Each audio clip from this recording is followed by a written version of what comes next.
but looks at the other two and goes, "Don't look at me. I'm just here because of autocorrect." I was waiting for the payoff. That's really good. I like that. It got me though. It Oh my surprised me. god. I didn't know what it would be, honestly, but it got me though. Are we live? Hello.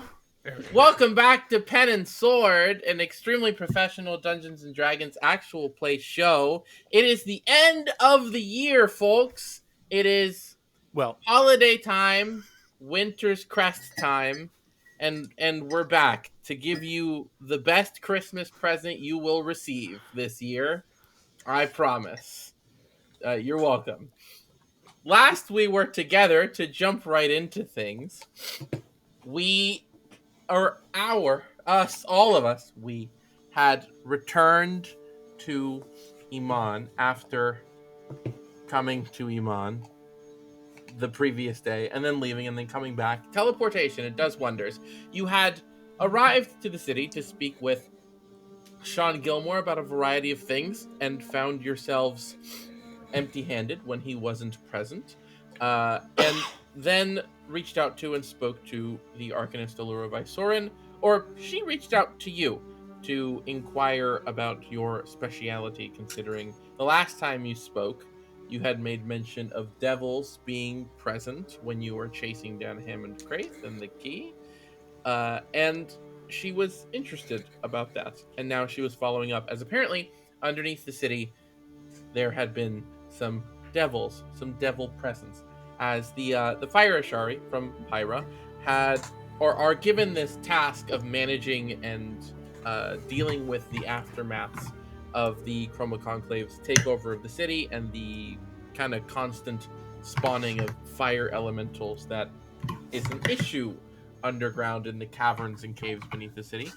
And with in recent days, I believe it was about a day or two before you got there, a group of them had been attacked by devils, who had then absconded further down into the caves. You were sent down to see what the deal was, and it turns out your hunch was correct. The other reason you were in the city, to pursue a lead from your ally Question and her dreams, as they were, following in after Thordak's soul anchor crystal that was embedded in his chest, that was shattered when he was defeated many years ago, and it looks like the devils want it as a part of their plan, or its pieces, or to rebuild it, or you're not sure. But you did find them, a couple of them, collecting what seems to be parts of that crystal. You fought them off, you killed them, you took the crystal back for yourselves, came up, and proceeded to check in with Allura later that night about it, after returning briefly to Westrun. And she took the crystal off your hands after you had a bit of a discussion about what to do with it, whether she should take it, whether she should hide it, whether you should keep it, whether it should be destroyed. It was sort of left on the page that she'll take it and she'll handle getting it destroyed, as it'll involve traveling to Isilra, to Pyra, to the Fire Ashari, who have a sort of expertise in this kind of magic to handle destroying it. You then went back to Gilmore's when I told you, hey guys, it's the same day. Too early.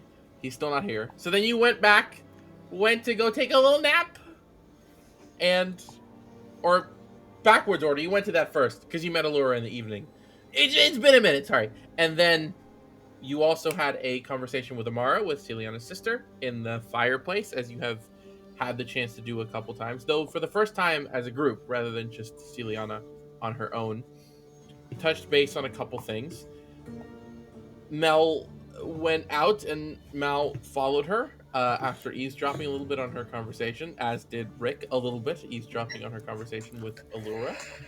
And then Mal and Mel went off outside and played with moths, and Melancholy told her baggage a little bit, and then was like, we should get drunk, and they did. And they got wasted, and they called Felix and asked for nudes and passed out on the bench and woke up and were picked up by the rest of you on the way to Gilmore's. So now, as we were on our way to Gilmore's Glorious Goods, Mal and Mel with quite a hangover, and the rest of you in tow. Did he send them? I'll never tell. But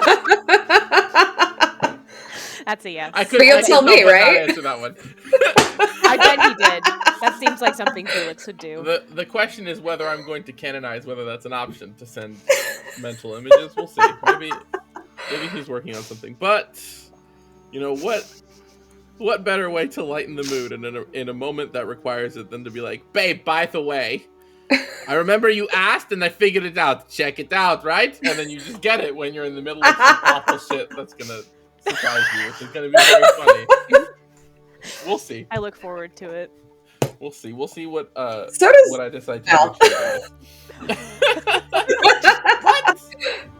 as I was saying, returning to Gilmore's, you arrive at the front doors and presumably, unless anyone says otherwise, allow yourselves inside all together to speak to Shaun Gilmore, who, as you enter and the door chimes, you hear a couple footsteps from up atop the balcony, and he calls out to the lot of you and sort of gives you a big wave and a big bow and just, well, it's about time you all came running back. It's been a little while. Not that long, but long enough.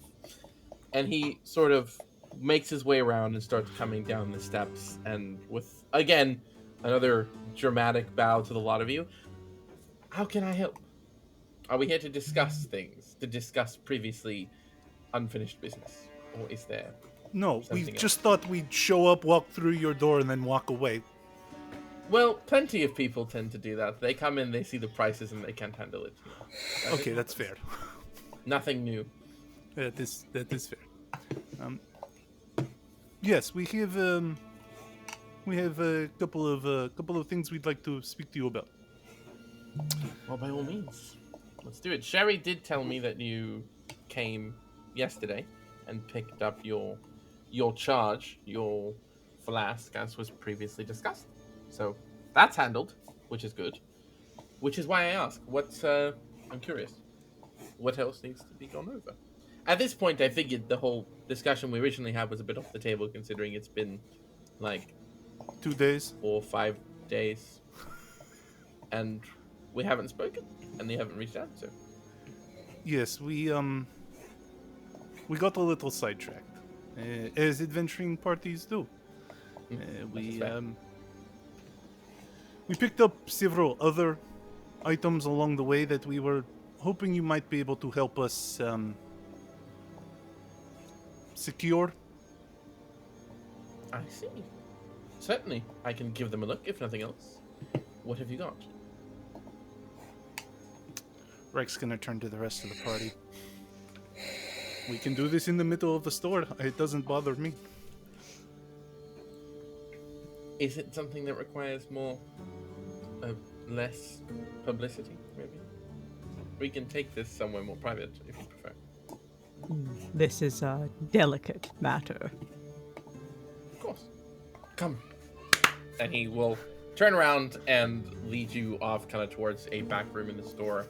Sort of like almost, which, you know, from any customer's perspective is like the back room. But as soon as you get in there, you get the immediate impression that this is like the loading area to the back room. Like you get in and it's like there's nothing hugely important in here. It's like a couple loose things on like a table and like a small space with another door that goes somewhere else. And it's like you kind of get the tiny impression this is not the first time this might have happened.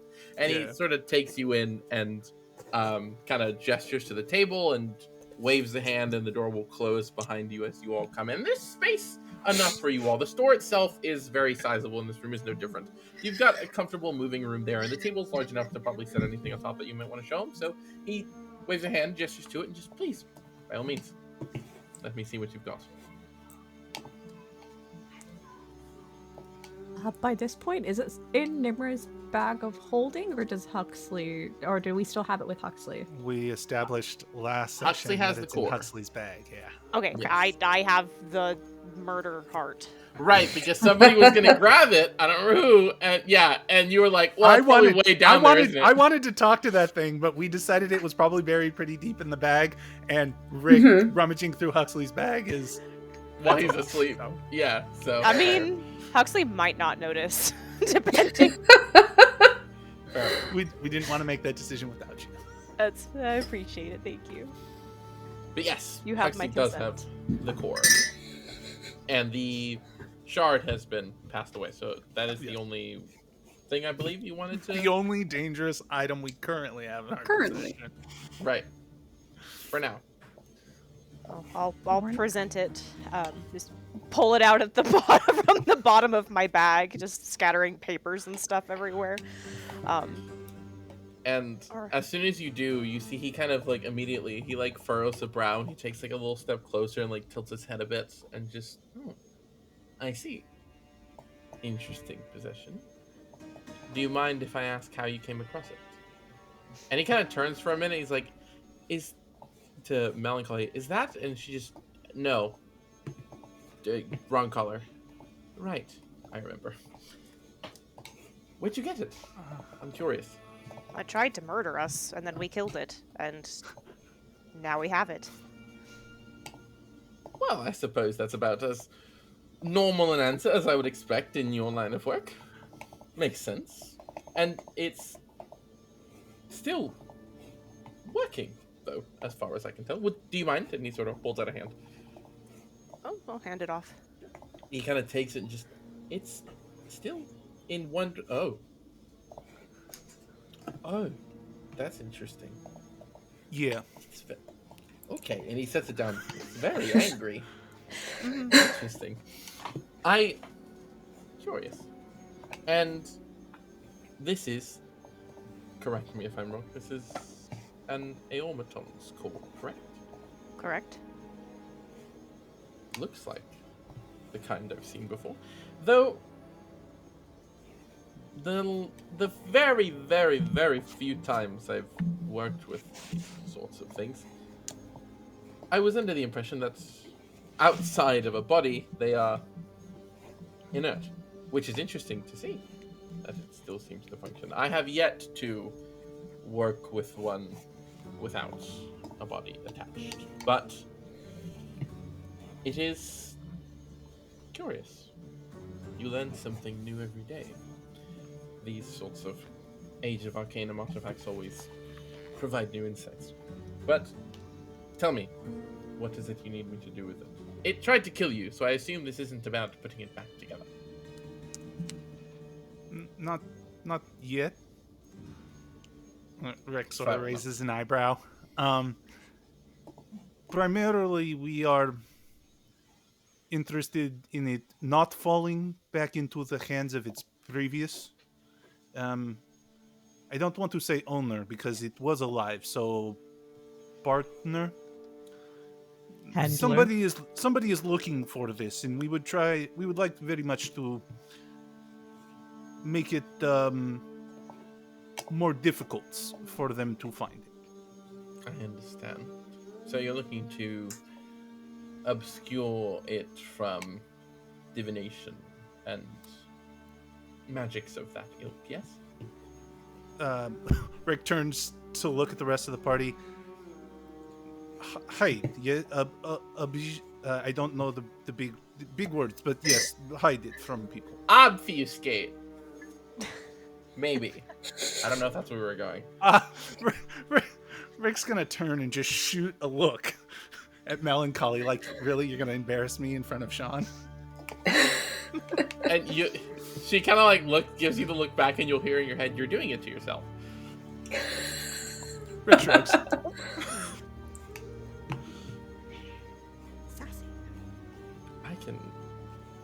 That can be managed. And he kind of looks at it again and will briefly take it in the hand and kind of give it another once over and set it down.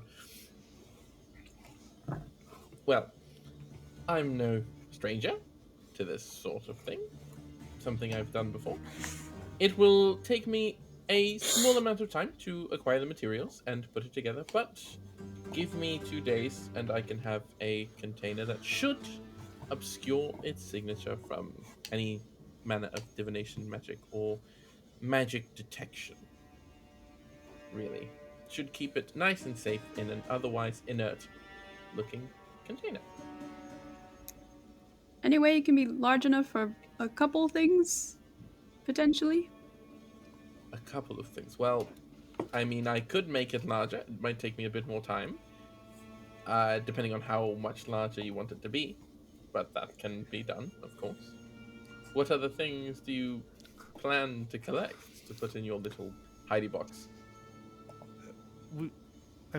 We weren't expecting to have this, so it's Understandable. not unlikely that we are going to come across other things that we wish to shield from scrying eyes. Of course. Well, the larger it is, the heavier it's going to be, as fair warning. I recognize, and he kind of looks very briefly to Nimra, I recognize a bag of holding when I see it, but at a certain point it will be too large to fit in there. So I can make it just big enough to fit in that bag of yours, or I could also make you a larger bag of holding. Up to you. You tell me the dimensions, I'll have it prepared. And I'll give you an idea of how much longer it might take, depending on the size.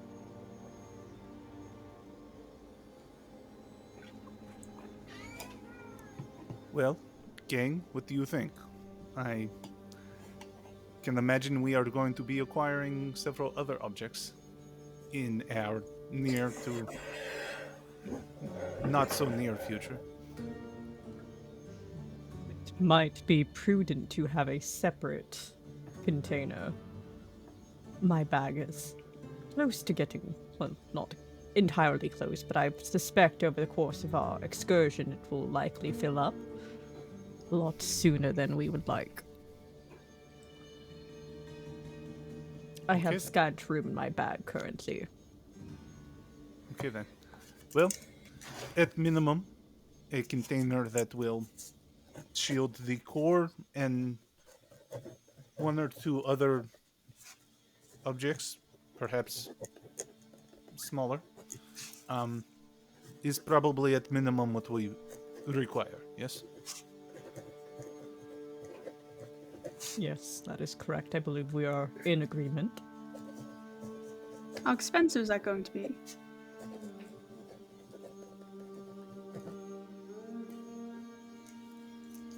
So we're talking something about the size of 3 of these, maybe? Does that sound good? How big is the core?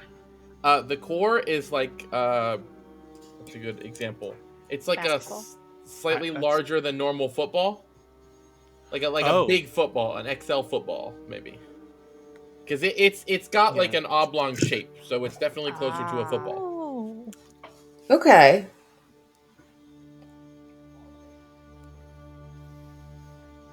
But again, a bigger than normal football, like 1.5 Yeah. times larger than a football. Okay.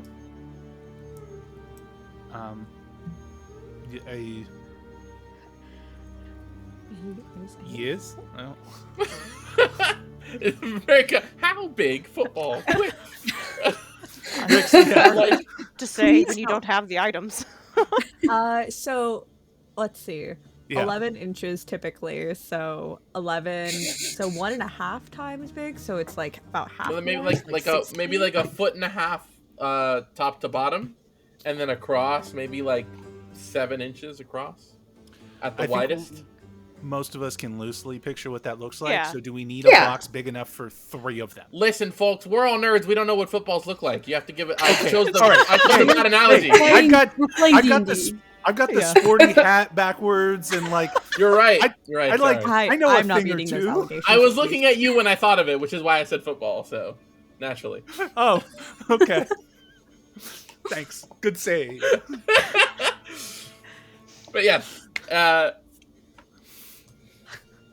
about 3. So Oh. to the party above table, 3 sound about right? That's pretty big. There are those of us that can carry something like that, but do we think we're picking up that many more items? It will also depend, of course, on whether you want. This, I would imagine, is quite fragile. So I'm working on the baseline assumption that there will be. It might be essentially compartmentalized, so that these aren't clattering around in this box of yours. So this is. It will be slightly larger than you might picture would be necessary for 3 of things of this same size. Of course. To give them compartments to contain them without. I know how these work, and you don't want it cracking in your bag. Let me ask you this. I feel pretty confident in stating that we are probably going to acquire additional items in the future. Mhm. But at the moment, we do not require a container that big. And let's be honest, if we are acquiring more, let's call them delicate items, having them all in the same container perhaps is not best idea. Fair enough. What would you say to a... You offered the partnership. It is not really partnership. Let us call it retainer. The Alright. idea being we would take the small enough one to house the core with the understanding that we would return when we have more items to be protected, and you would construct an additional housing unit for each of the items as they are acquired. That is quite fair. Yes, I can. Of course, unless you're willing to pay for the material cost, I won't collect the materials early. So there will still be a roughly 2-day period of await when you come back for your other containers, as there will be now.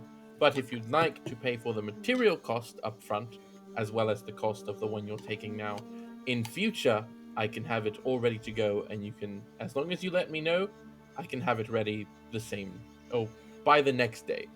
Cut off about half the time, depending on, of course, what you're willing and able to pay for now. Of course. And with this sort of promise of additional acquisitions from your store,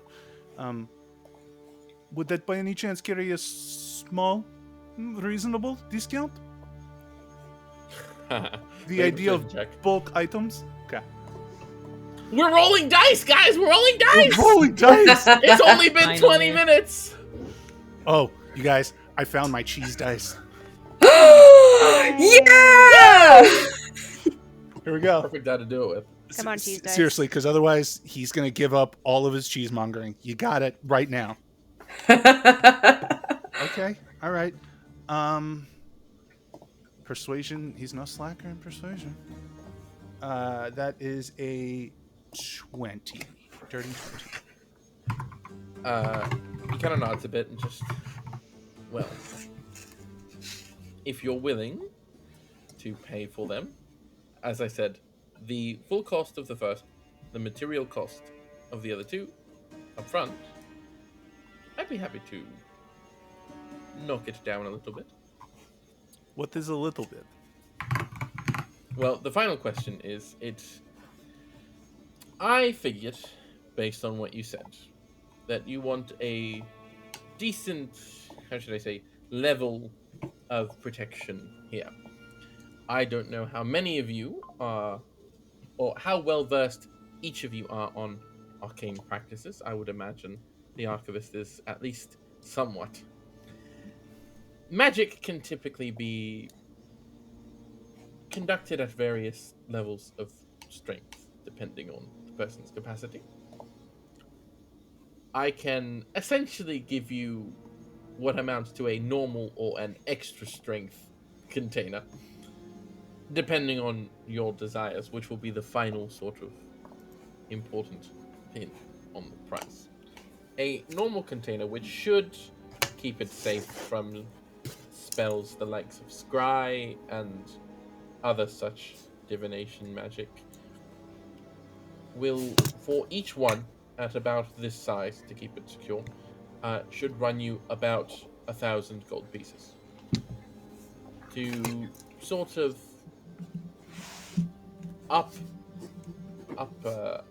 upgrade it a bit, to,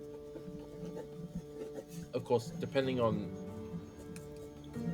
I suppose, the power level of your adversary that you worry might come looking for it, to really sort of cover all your bases, it would be about 1,500.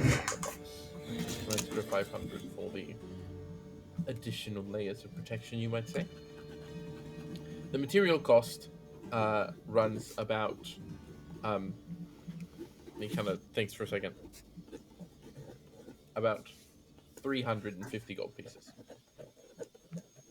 So, keeping in mind 1,000 or 50. Well, yes, let's start there. Are you thinking you want that extra bit of sort of layering, or are we comfortable with protecting it from your baseline divination? I That should think cover the for- extra is probably a good idea. I see. Agreed. Then, with that in mind, the DM's going to pull out a calculator because she's bad at math. What do you need to add up? The 1,500 for the base one, Okay. and then the material cost for the better one is a little bit higher, at 400. 400. That's 2,300 total gold. He would discount it, for if you pay the materials cost for the other two plus the main one. He would discount it down to 2,000 even. For all 3 boxes? For the materials cost for the other two, plus Rick this asks- box. I love the idea that Rick asks, like, as he's working the numbers out, he goes, "There'd be 2,000." Rick goes, "For all 3 boxes? That sounds lovely." And just letting you know, that would mean that when you come back for an additional box, it would be ready in a day, and you need to pay another 1,100 for each other box, because that's the remaining cost.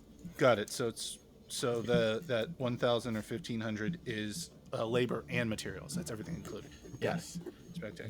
The material cost for the better box is 400 gold pieces, leaving 1,100 gold pieces for the labor and Got it. just pricing of selling it to you. And Of course, if you pay the materials cost ahead of cost ahead of time, that means that when you'll be paying, he'll discount it to 2,000, giving you 300 off. And when you come back with 1,100 gold. He gives you a box, which means 2,200 gold for both other boxes. Nice, but Assuming we have you come time back to for both at once. we have time to Yes. collect that stuff as we travel. Okay. Okay. That sounds not unreasonable. Could you give us a couple minutes to talk finances, and we will come see. Of course. Take your time. Peruse the store if you like. Oh, we have already, I remember, but just in case. perhaps. And he will kind of take the core and hand it back to Huxley, and then just kind of wave his fingers and the door will open, and just, if you don't mind. Out Oh, of the right. little back room. This is And- your room. Yeah, of course. Shoo you out a bit, and he'll come out with you, but then he'll just call me when you're ready, and he will make his way back upstairs to the upper section of the store Yeah. while you're discussing. Okay. I do not know what his angle is. That seemed reasonable, which is out of character for him. He tends to be, eccentric and flamboyant. I mean, don't- that was business. Businessman likes business. Yeah, but first time we did business, he was very. You know what? Not going to look gift wyvern in the mouth. I just. What do we think? That is not unreasonable, and it does not require so much gold up front. Do we have enough it- gold? Yeah, that's the question. I've got about 250 I could contribute. I could throw in 600. We're not going to make it. No, we're not. Definitely not.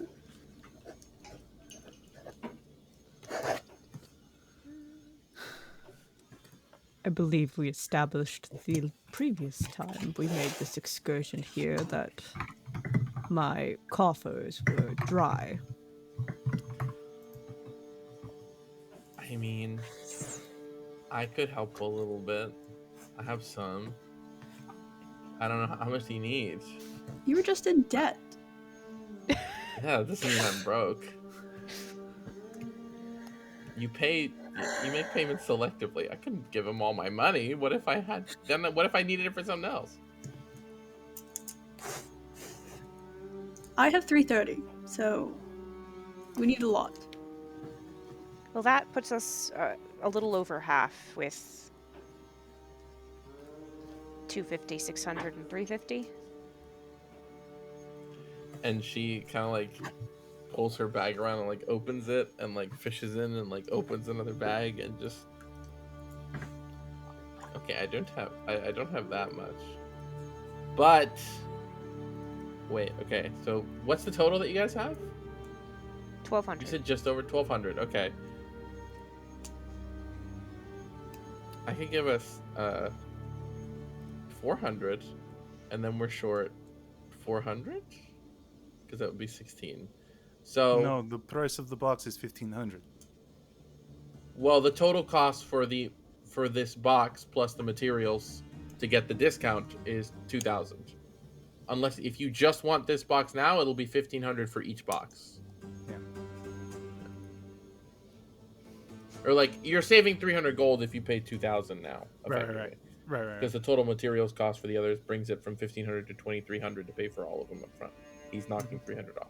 You can just pay if we just want the box. I have enough to get us to 1500. I hate this. We are in a disadvantaged position, but I think we are in agreement that at minimum we need the box. Well, hold on.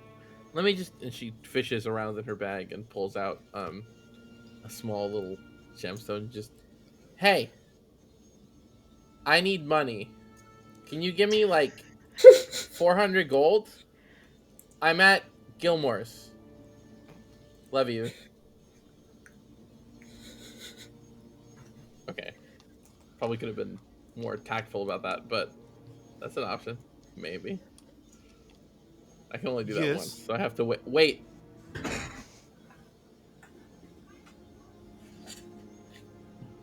No, it's important. It's for, like, the stuff. The people you met, my friends. We're, like, saving the world. It's important. Anyways. I can maybe convince her.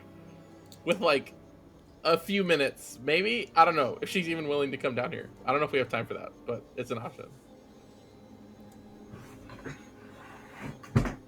I'm not answering.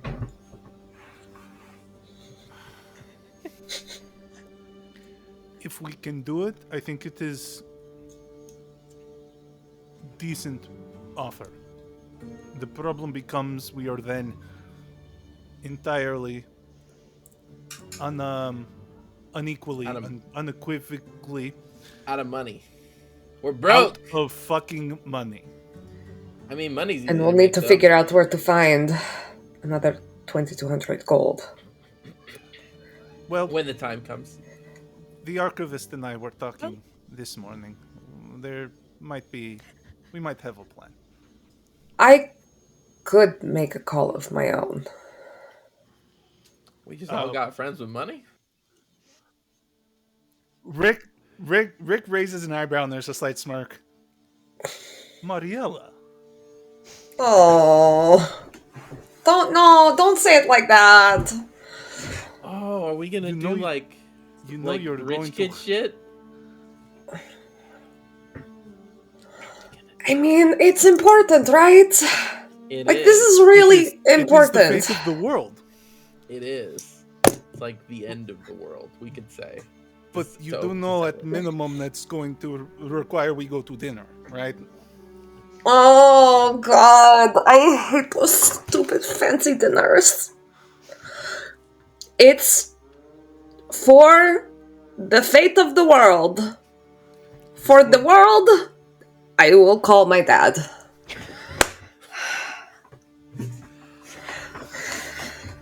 That sounds like a pretty good deal, honestly. Could you tell him I'm still working on the thing that I promised I'd work him on? I haven't forgotten. It's I've been busy. Oh! 2 years Oh! later. I'm still working on it. I did. Yeah, you know, There's been a lot. I kind of forgot about that. Yeah, I mean, I totally didn't, but Yeah, I can tell him. I mean, just as an aside, if he asks, or he probably won't. But Okay. Well then, why don't you make your call, and I will go ashore, Gilmore, that we are financing our little project. Okay, so that in mind, Mal's willing to put up 400 regardless of how much you need to get to 1500. So you need 1100. Deduct what you need to get that far. Tell me who's putting up what. We can do that. Do you guys even want any of Nimra's money? They have a solid 38 gold on hand. That's about what Rick has too. I'll up my contribution to 500. Oh, I lied. I have 220, not 250. I had a moment, so I have 220. Okay. Well, Well, we can put in 30 and put it up to 250. Oh, perfect. there you go. I'll deduct 30. Cool. So Something. we're wrestling Where's some that of that put? up, but Mal still has to make That their leaves call. through 350 to get to 1500. I only have 330. What do we need? 3 what? 350. So 20 gold. I've got. Rick has that. See, we're all contributing. It's like we're digging in the couch to find loose change. Well, but let's be Digging in the entirely- folds of your bag of holding. Yeah, absolutely. Rick's going through like every tiny little pocket. Copper, silver. They're not gold pieces, let's be clear. They're not. It's definitely like pennies. With your passive perception, Rick, you would notice at some point while you're all looking and scrounging for the money, Gilmore passes by the balcony, looks down, and just kind of laughs to himself, and then keeps going about his business. As you're like Life of fishing an desperately for the adventurer. coins. What do you want? But yes, you can procure the 1500, deduct what you offered to contribute from your accounts. And Oh, fucked. eventually you could presumably call Gilmore back down, and he will come round and collect your funds and just, all right. So I'll get to work immediately, and like I said, about 2 days' time, it will be ready for pickup, and we can go from there. And he will take it off to go store it and get to work. Let me know if you need anything else. Oh, when he scoops up the gold, Rick's gonna take out from a pocket just a little cheese wheel and put it right on top, just to sweeten the pot. So, yeah, From one businessman to another. he takes it off. Just kind of looks at you and goes. And by the time you come back, you see he's chewing when he's coming back. It's all right.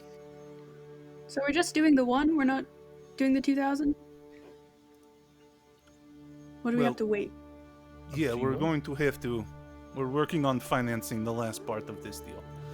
Unfortunately, as you are aware, we struggled a little bit to scrape up what we could for the 50. We have full intention to continue with this partnership.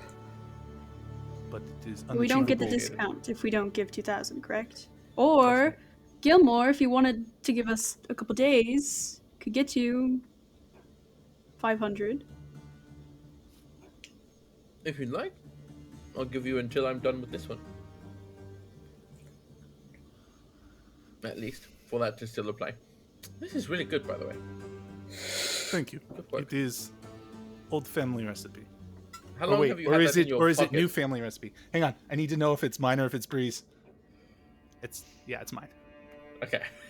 How long have you had that in your pocket? It not long. Okay, I mean, I'm it's- not going I'm to just lie curious to you, on how actually. intentional the aging is. It is it's quite intentional. Good enough for me. It was good, so no harm, no foul. If I get sick later, I don't know. I'll be If you get sick later, I also happen to have a family recipe or family remedy to fix that as well. Is it more cheese? No.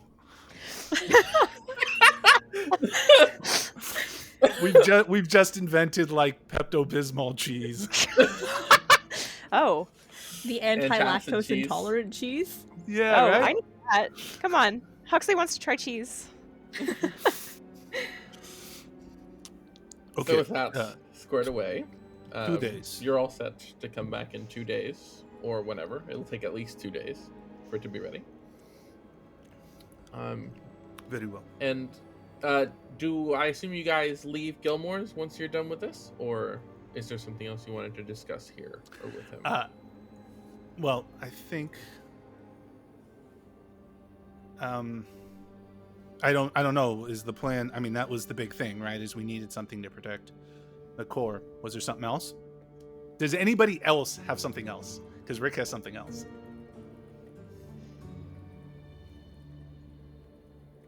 Okay. On the, I guess on the way out, Rick's gonna stop, turn back. Oh, by the way, Shaun, I do apologize we weren't able to work out a more comprehensive deal with with Zephyr. I hope everything worked out there. I did feel slightly guilty about not. It was handled. Don't worry. They, if it's important, they can't exactly wait. Though I am curious, did you ever come up with a name or not? I'm wondering. Rick gives like a big sigh. He turns to the rest of the party, turns back and looks at Shaun, turns back and looks at the party, turns back and looks at Shaun. I think we're the Hellraisers now. There are those that call us Hellraisers. Clever. It fits. Branding is important. What is that supposed to mean? Don't you ever think it. I never do. Hope you have a good day. And Rick will storm out a little too hard. Push the door just a little too hard. Make sure that bell really dings when he leaves. Nice. All right. As you do step out and leave the establishment, Melancholy kind of stops you guys. Just, okay, wait, question. Are we hanging out here for 2 days? Or what? Because don't we gotta, go? I ask because, well, I don't know the rules. No, Well, no, wait. I was gonna say, because, I could stay here to, get it when it's ready and then catch up with you guys. Or we could or we could wait. But I figured that's, important to ask before we go anywhere. Does she want to stay? Is there a reason she's offering to stay behind? Are you making an insight check? I'd also like to make an insight check. Sure, go for it. I hate this girl. She's so hard to read.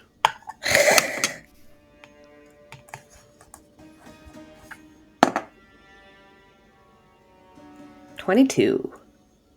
Yeah, no, it's a 9. Yeah, you're right, Rick. She is hard to read sometimes. She's hard for me to read. I can't figure it out. Confusing. It's not your personality type that you can handle well. But Mal, you don't pick up on any kind of underlying motive to that question, as far as you can tell. She just seems to be covering bases.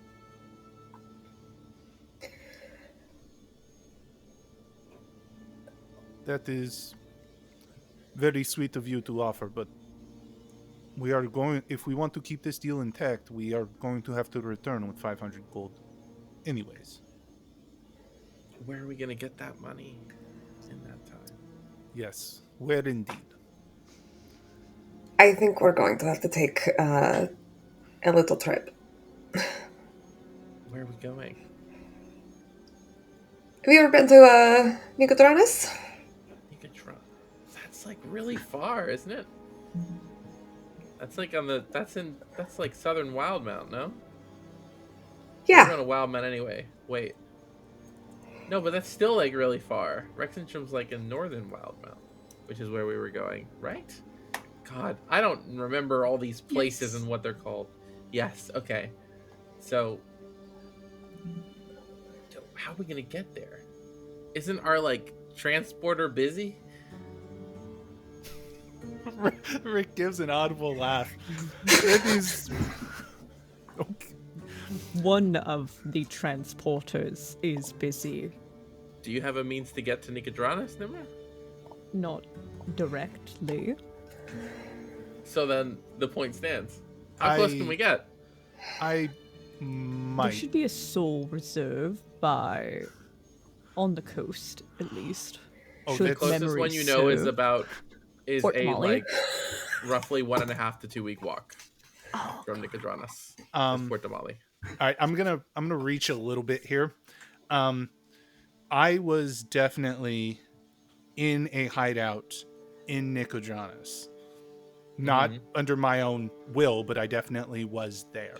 Is there any chance at all that there might have been a teleportation circle in the hideout with my... Where you were hiding? No, where I was taken to negotiate a spice deal. Not that you would have seen. Damn. Of course not, because they're thieves. They're not wizards, of course. Even if they had one, I mean, you get the sense that they wouldn't be like, and this is our teleportation room. No, whenever I'm you just come saying. here. You can write down the circle if you want it. I'm just saying. I'm a perceptive guy. Like I don't. Yeah, but like I said, like if they you don't know whether or not they have one at all, and you can assume it is not a logical leap to say if they did have one, they wouldn't have shown me where it is or what it looks like. So that's fair. That's fair. Again, reaching. I don't want to walk. Good try. Yeah, whatever. Real. I can also still wait. Like I could still hound my sister for the money.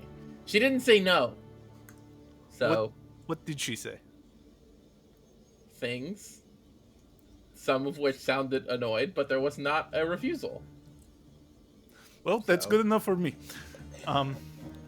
We also, of course, have to escort the adorable little kobold. So, question needs to go to Rexxentrum. Right. Can we wait on that? Aren't we all going there? Don't we need to? Well, do yes, that? of course, but now we are slightly... I mean, we are talking about being in multiple places, right? We are talking about the fact that we have to get questioned to Rexxentrum. Apparently, and Rick gives a very big smile again as he looks at Mal. We're going to dinner with your parents. Why do you sound so excited about this? Because your father and I get along, okay?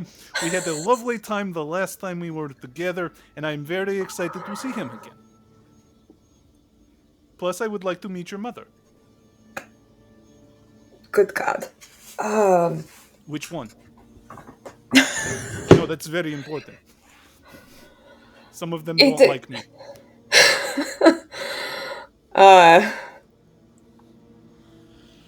It is about priorities.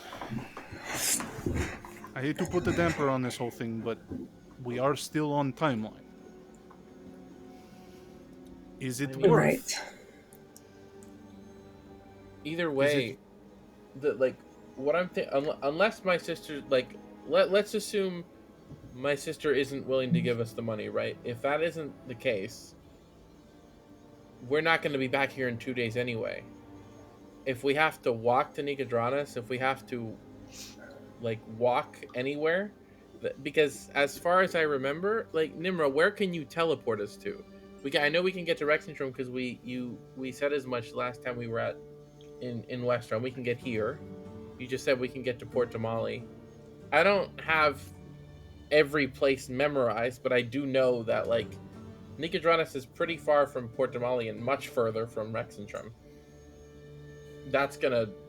We're not gonna be back in 2 days.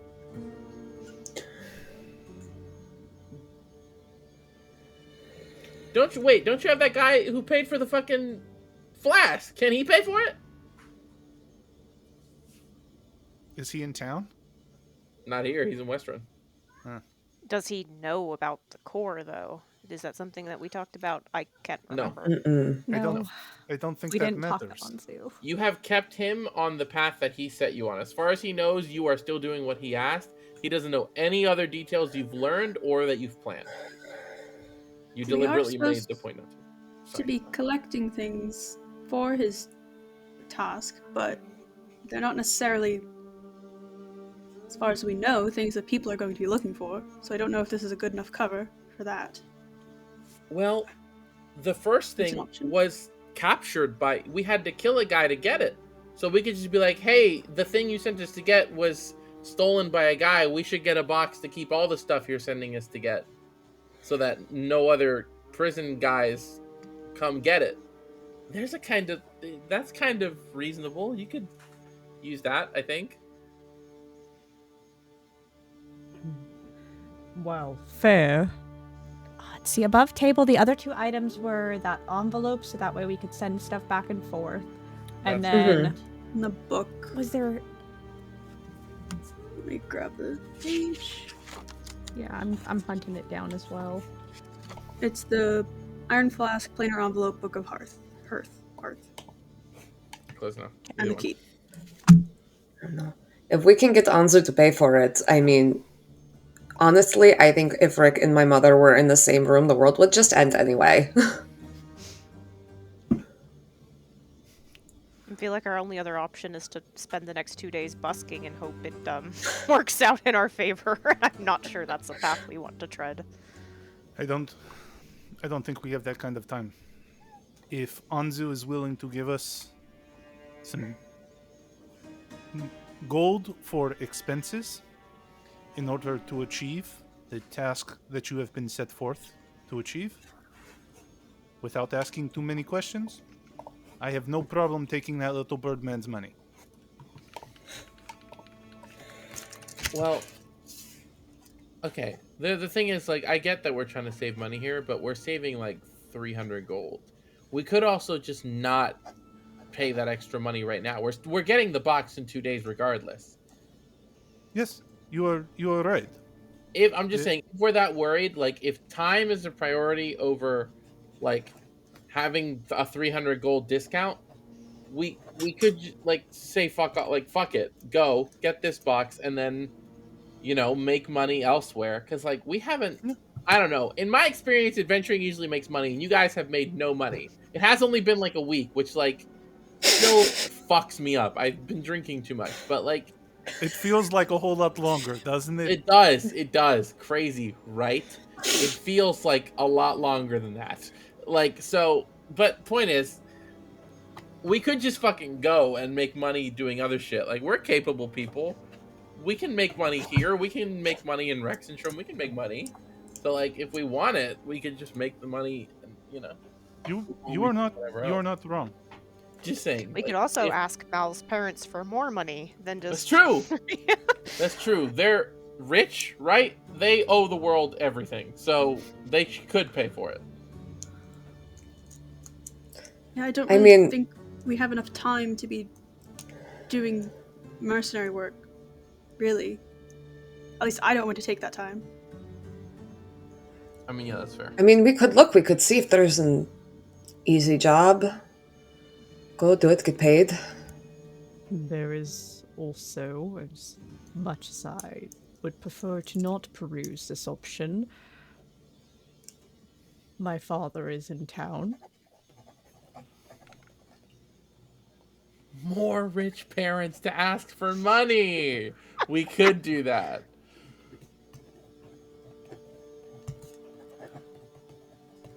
Okay. Let's just start with our focus. Let's reset. What are the priorities? Going to Rexxentrum to investigate the question. I agree. And which could, the thing is to consider about that could potentially end up with us having another one of these things, if she's right, and That's why I it's was where we're asking. going. No. Right.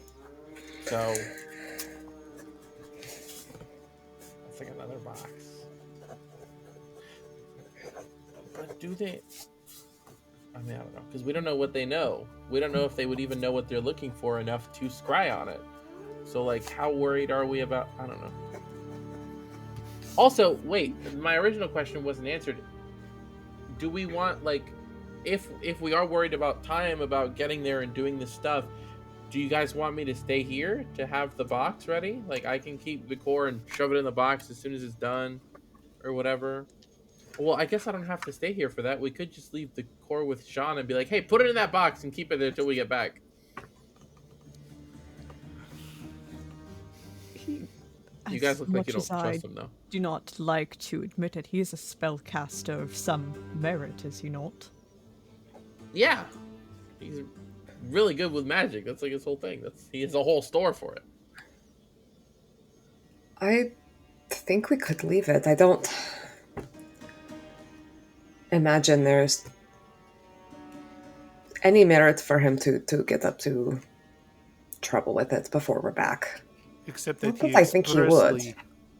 Except that he expressly stated he has never experimented with something like what we have, and he showed quite a bit of interest in it. He's a You could tinkerer. also He's place a him in tinker. danger. That's All right. asking for the devils to come see him, so. And that doesn't just hurt us. I hate to admit it, but that hurts a lot of other people. Shaun does good work. And if his glorious goods are destroyed, that ripples further. Right. So, no leaving it. No leaving it. However, Melancholy, I would feel better if you were able to get the box immediately when it was finished and bring it to us. Yeah, because I know I won't be able to go back through the teleporter, but I can ask my sister to take me to you guys in Rexxentrum directly when the time comes, if she's here, which she is. Yes. So, like, once it's ready, I can just boop, and then, hey, take me there, and then I can be in Rexxentrum or whatever. So We fail to necessary. also consider that we might not even need your sister for that. You have a means to contact us directly, and yeah, I would have a teleportation circle access myself. yeah, that's fair. Just, laying out all the options. It is a backup, for sure.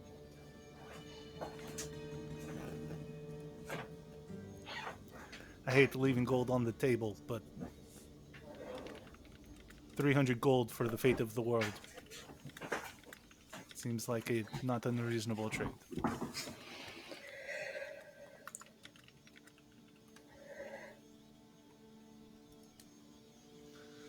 I think you're right. If we really need more money after to purchase more boxes, we can We deal find with that after Rexxentrum. Okay then. Believe it or not, I think that might be our first actual plan. Kind of feels like we've been winging it this whole time. We're getting there, guys. We're becoming adventurers. Kind of that's what it's all about. We have a name now. We're making plans. We still need to make money, but that's neither here nor there.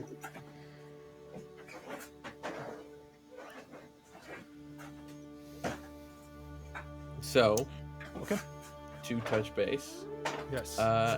does that mean that then the plan is to have Melancholy stay here to pick up the box, and unless you can otherwise get it, either like from Joy or otherwise, you are going to forego the discount and then just pay for them when you get the chance.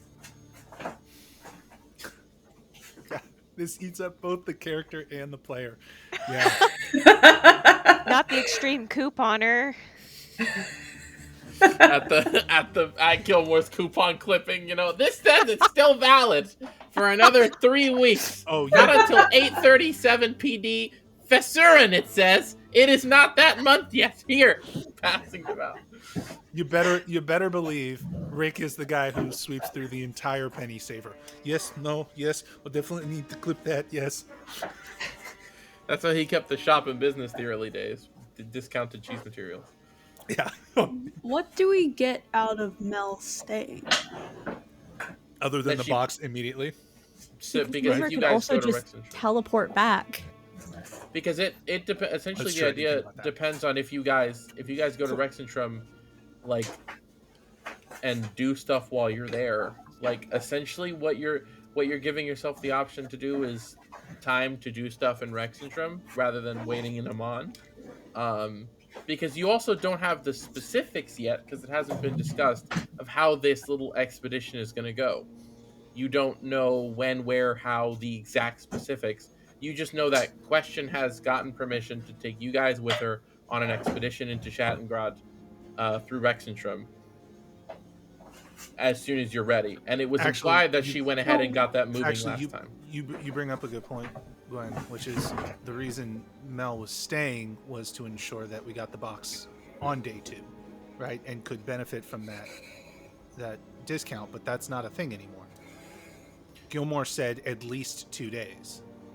We can come back and pick it up, like when we're done in Rexxentrum. The offer was, again, also what she mentioned.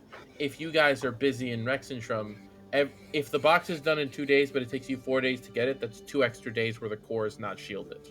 But why should we split the party? Like, just because of this box? Like, if we really wanted to, Gilmore could message one of us and have us come over, or do something like that. I was just putting it out there because you guys seem I think that's fair about the core, so it's an option. Paranoid. It's also I didn't think you would do it, but it also theoretically means like if you get to Rexxentrum and you have to go on your expedition immediately, the core will be safe.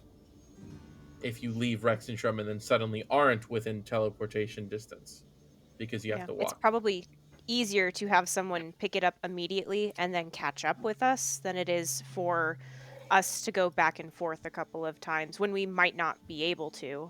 Yeah, that's or have true. to start over an expedition to go back and get our groceries. I don't feel good about it being Mel, but I'll stay.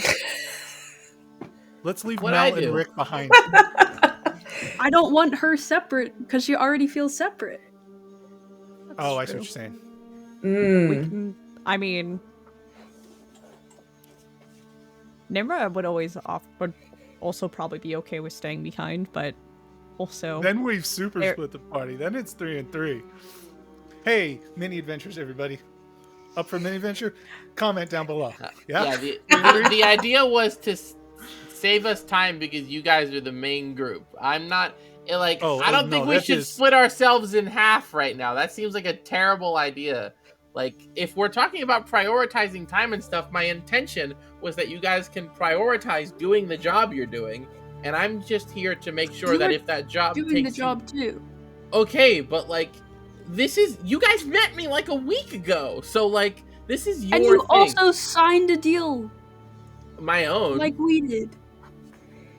Look, all I'm saying is like, it was just an offer if you guys are worried about this fucking core being out of that box any longer than it has to be. If you don't care, you don't care. I can go with you. We can just hang out here or hang out there or do whatever. I'm just trying to help, okay? I don't know. at this point, it's all or nothing. Well, then what are we doing? Are we staying here? Are we going to Rexxentrum or what? Are we going to Rexxentrum and then coming back when it's ready, or? The only compromise that I can foresee is we all go to Rexxentrum, hope that it's not take more than a few days, and should it take more than a few days,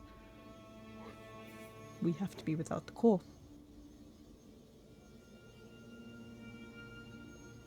What's one more? We already foisted off the soul cage to Allura.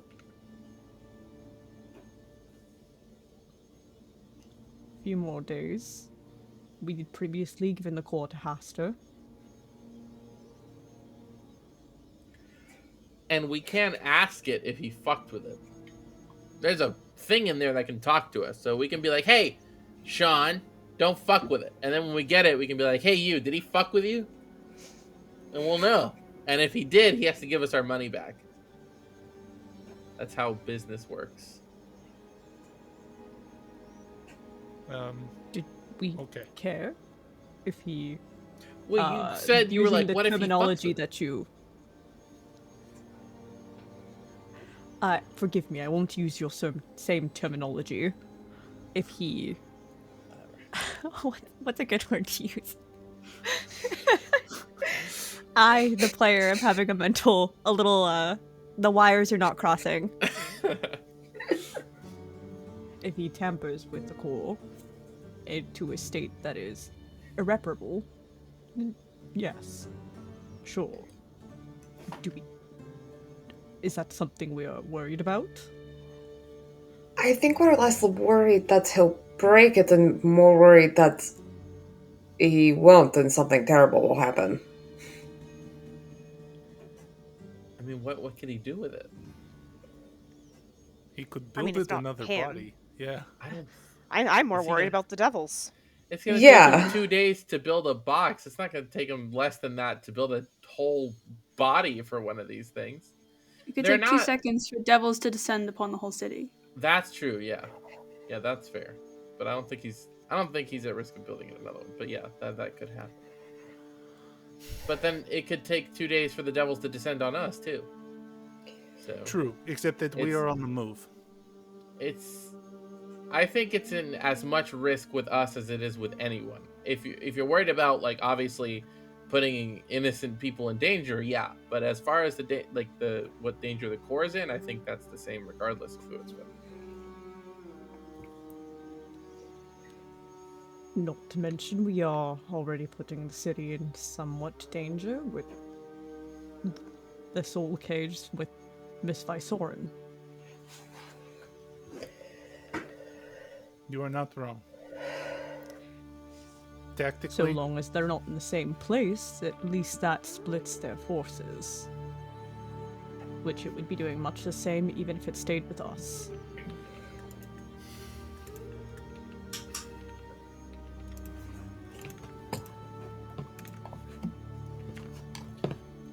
Frankly, there is no situation that is clear and in which we have complete control. At this point, we have to pick and choose what we think will be best. The only concern I am hearing at the forefront is splitting up. Should we not do that, then we have to worry about... Well, we'd still have to worry about that regardless.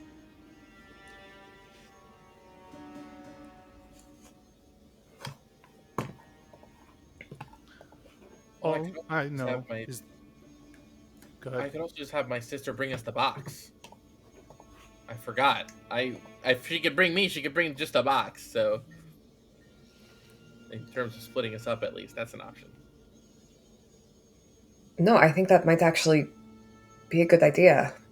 We stay together, we get the box as soon as it's done, and we don't have to leave anything behind. As long as we're in Rexxentrum, I know she'll be able to get there.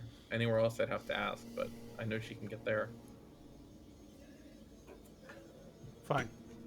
That is the best we have, and if there are no other objections, then that is the plan. We need to move. We can kill 2 days in Rexxentrum easily. It's a big city. Pretty big, yeah. Let's hope there is minimal killing. Miss Sharp. Yeah, I don't want to go to jail again. So, Rick gives a big old smile. So proud of himself. Let's go find Question and get to Rexxentrum. okay. Okay, so we're currently in Amon. We would have to go back to Wildmount. So you'd have to go back to the Western. Amon Reserve. archive, to the space in Amon, Yeah. to Westrun, to Rexxentrum from there. I don't think we need to go to the Amon archive. How are you going to get to Westrun? Never can draw an arcane gate. Okay, if you want to use the spell slot, sure. That's the beginning of the day. Okay. I'm just saying, it's right there. Fine. We're fine. Let's do it then. Just in the middle of Shaun Gilmore's store. No, Nimra takes out Chalk. we had to step outside. I made a point that Rick stormed Okay. out, so it has to be at least in the middle of the street. And if Nimra gets down and starts drawing in the middle of the street, Rick is definitely like, Archivist, these probably we risk other people or carts. We should do that over in the. And he points towards like a space off to the side where a horse and carriage can't accidentally roll over this signet. Yeah, Nimra would have absolutely started just going in the middle of the street, so they would have to be corralled to like an alleyway of some sorts. Okay. How long does it take to draw? Is that like a minute or is it like... It's a one action. Oh, okay. It's an action? No, Wait, wait, what are you teleportation circle casting? is 1 minute. Yeah, Okay, so I was that's- like, Okay. No, I was like, arcane what? base. I like if it's, just yeah. I Got was it. like, it's Arcane definitely base not is an what I was action. yeah, Yeah. I But was like, 1 if minute it's is an action, pretty then short too. Nimra's- When you Yeah, consider it. Combat, it's Yeah. not 10 Yeah. turns in combat, but yeah, otherwise, yes, it is pretty short for this type of spell. Most of these are like 10 minutes, which is yeah, okay. So, stepping out away into a back alley and pulling the chalk and beginning to draw up the circle. It comes to life, glows that dim little blue glow, and you rush everybody on the 6 seconds you have to step on. And you 1, 2, 3, 4, 5, 6, 5, 6 onto it, Don't and forget yourself. it's easy to sometimes, and are thrust through space and land feet first in a little teleportation atrium pretty similar to the one you used in Westrun. A kind of large sort of domed vaulted ceiling, and you can see it kind of opens up to several hallways that extend out from where you are, and you are now presumably Nimra, familiar to you, so you can confirm you are now in the Rexxentrum archive in Wildmount. It is from Which where question? you stand. Did question She come out didn't ahead take of us? question because she's in Westrun. She's waiting for you guys to come back and tell her to come here together. Yeah. So she's not here, Okay. but you can maybe, who knows? Send word. And when you arrive, you can see where you're at. You're a bit, you're kind of like tucked away a bit. You can step out into the hall, step forward just a bit, and find yourself kind of like in a slightly wider space. There's a number of people here who kind of like, they see you come through. It's sort of the impression that like, you didn't come through trying to kill anyone, so the assumption is you're allowed to use it at first glance, because everybody seems like they're moving and they're pretty busy, and it is a pretty busy place, though busy for the space. Nimra, you know that you are currently in the basement of the archive, where the teleportation circle atrium is built.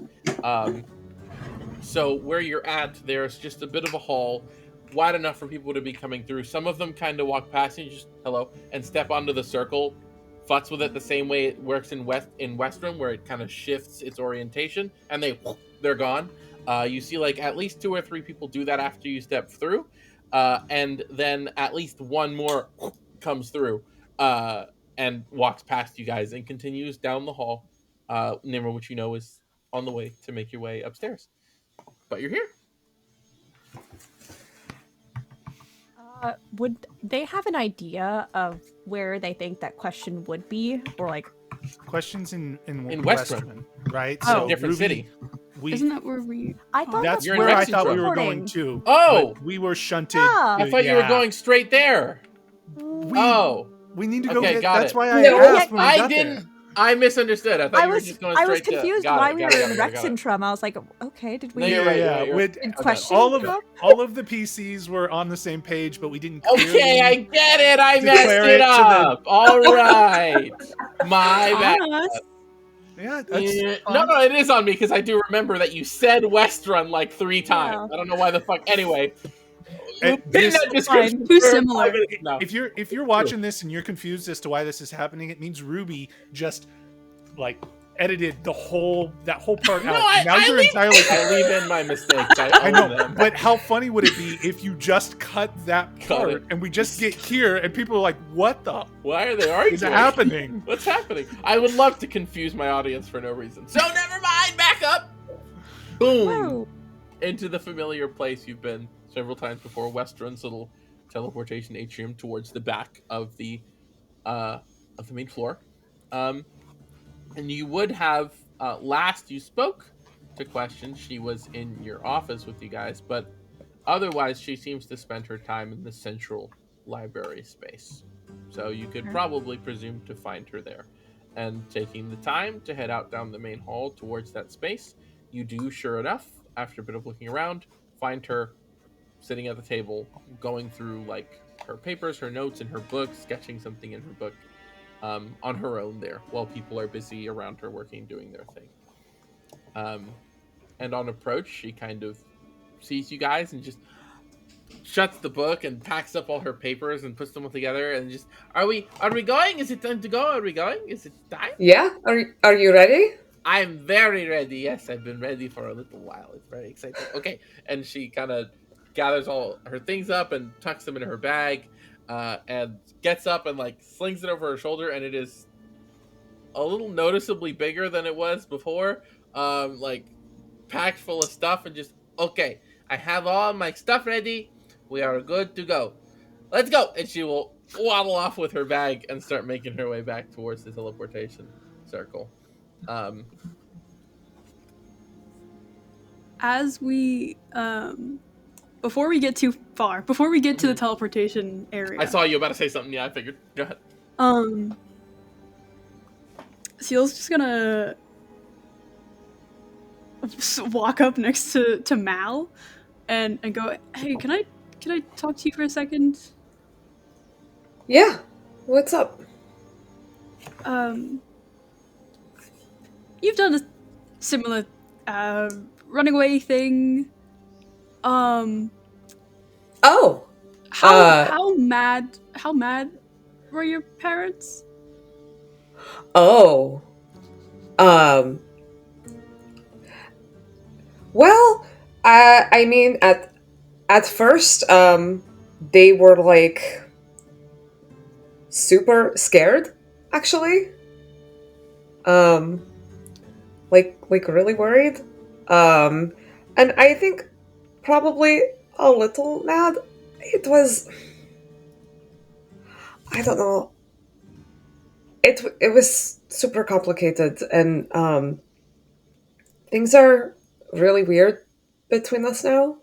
But Yeah. that's sort of because of some stuff that happened between us. I mean, you have a fine relationship with your parents otherwise, right? I mean, other than... Yeah, for the most part. It's complicated, but yes, it's better than it seems like yours is. I'm sorry about that. Yeah, it's we're trying, but I find it best that I don't spend a lot of time with them generally. But I don't think they'll be that bad still. I mean, I think they're probably pretty worried. If they love you the way it seems you love them and the rest of your family.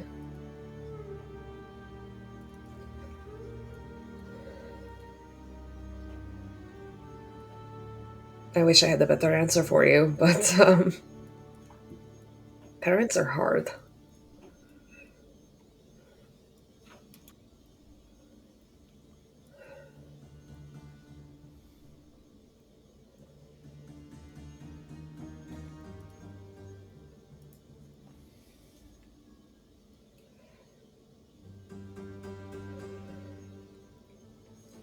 Are you okay?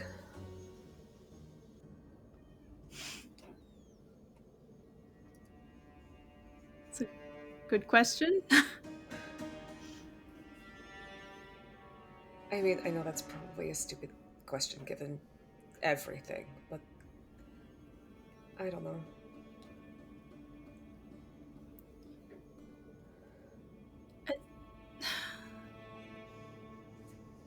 It's kind of hard to tell.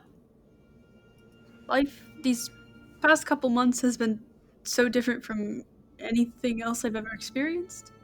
So I'm not really sure what okay is outside of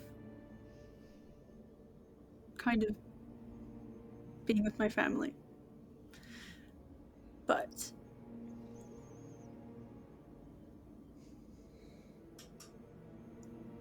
Yeah. I get that.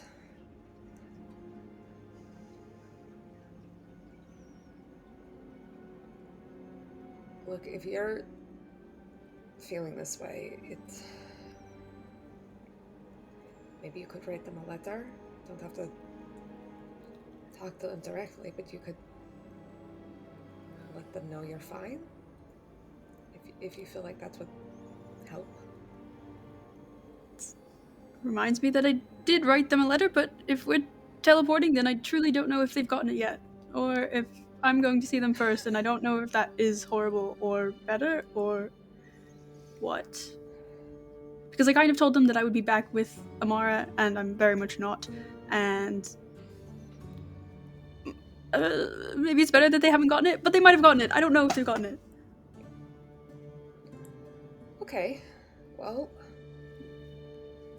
even if you do see them and they've gotten it, you can always tell them that we're working on it, and we are. We're closer than we have been. We have the beginnings of a plan. We've got leads. And you're not in it alone.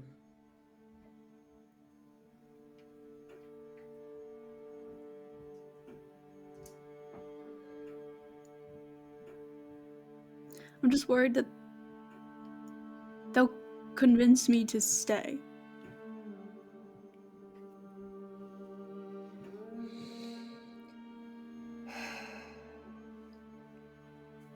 Would they, though? Your sister's still in hell. I can't imagine you leaving her.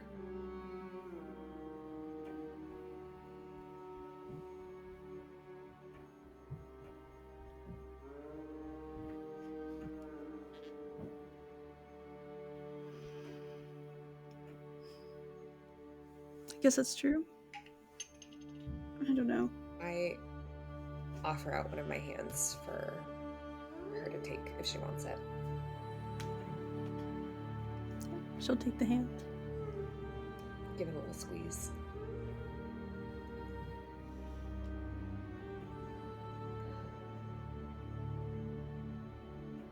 Thank you. Anytime. We're all in this with each other, and none of us are going to let someone get left behind.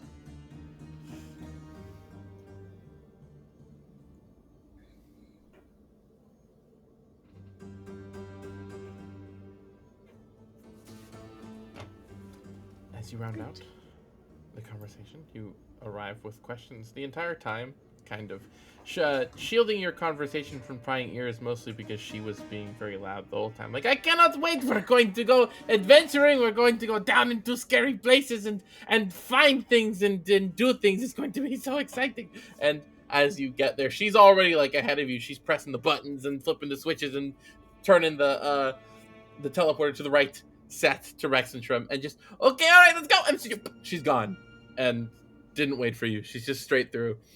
And before she hurts herself, and Mel steps through, and you can all follow step on one at a time and pop through to my previous description, the teleportation room in the basement. Do it again. Do it again. Or just cut it and put it here. You're right. I'll figure it out. Taste. And as you get there, like before, several people kind of coming and going, a hallway that extends down, Nimra, to lead to the staircase that takes you up to the main floor, and a couple of people stepping past you and using the teleportation circle, moments later, another person coming out of it and stepping past, giving you little nods and going about their business. Now, you're here in Rexxentrum. What next?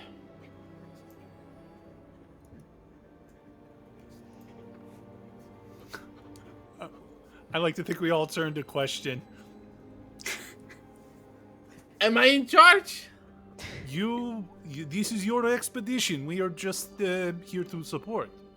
It is my expedition, kind of. It is your expedition. Oh my gosh. I'm not technically the senior here, that's Nimra, so technically Nimra's the one in charge, but I did set it up, so I guess I'm kind of in charge. I'm kind of your boss today. Alright, let's go! And she will rush forward to start going towards down the hallway, and lead you guys ahead. And it's a bit of a walk, maybe like 40, 50 feet from this space, because there's a couple of other rooms on either side of the hallway and a couple hallways that go in other directions. The hallway itself is pretty spacious. It's 10 feet wide and it goes up like 15 feet high. And it is well built, well constructed. Like, it's an immediate kind of recognition of the quality of the building materials just at like a baseline. Especially for those of you who come from less privileged backgrounds and know what it was like to live in your house. And those of you who come from more privileged backgrounds and recognize, hey, this is built of the same shit that my house was built of. You get the impression. And getting to the end, there is a large, wide staircase. It's made to accommodate a good number of people using it at the same time. And you can start. Question leads you there and starts leading you guys up the steps towards the now first floor of the Rexxentrum archive. And as you come up and arrive, you are greeted with quite a sight, especially in comparison to the archive at Amon, and even in comparison to the very sizable, large archive in Westra. The Cobalt Reserve is the largest archive in Tal'Dorei, but it pales in comparison to the Rexxentrum archive, which, Nimra, you know, and I don't remember if it's been expressed or not, because I don't think it's come up, but you do know this is the headquarters of the Cobalt Soul. This is their main place. It is massive. You look up, and immediately you can see like levels and levels and levels and levels and levels, like floors on floors, maybe like 15, and all connected with interconnected walkways, crisscrossing here and there, and people everywhere. Every nook and cranny, somebody's doing something, working on something, reading something, preparing something, moving back and forth. It is a busy place, all the way down to this level as well. A number of people you recognize, and kind of just as you come to the top, somebody you see just kind of making their way to you, a man that you recognize, Nimra, a half-orc man. You know him to be named Kathadok. He is in charge of the teleportation circles, and he kind of like rushes past and just, hello, archivist. I'll type it out here. He kind of comes by. I stepped away for 2 seconds, and everybody rushes to use the. Hello, I'm from Tal'Dorei. Yes, the Cobalt Reserve.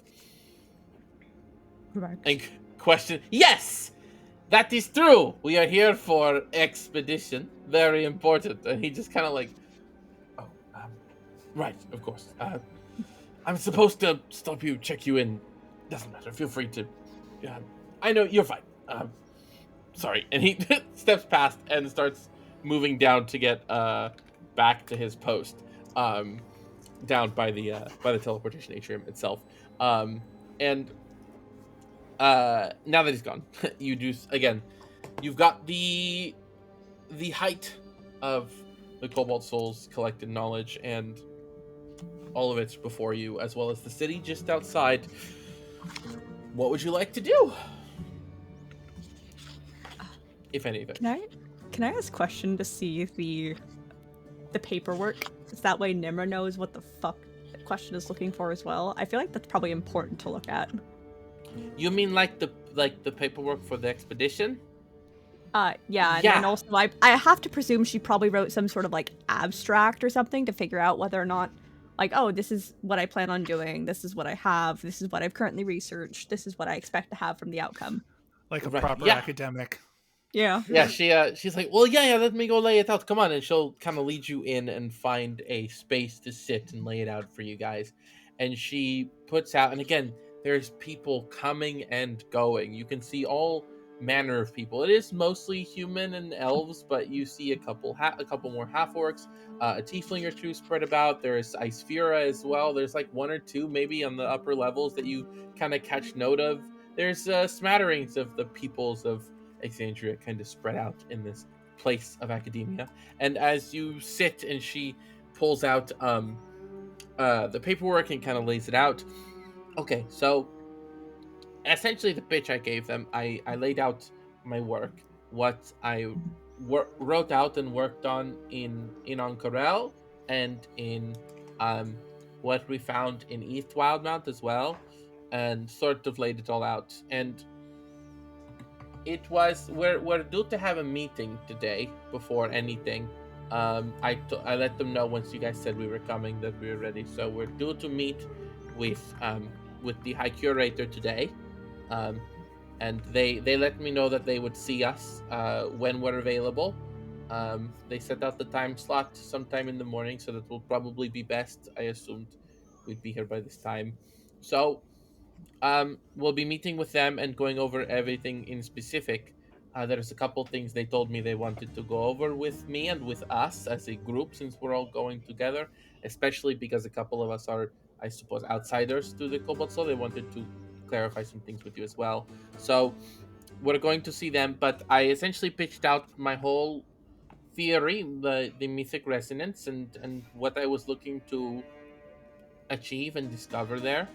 And I was told that it was approved, but again that we would need to discuss specifics because there are certain things to go over, and then I need to essentially finalize it.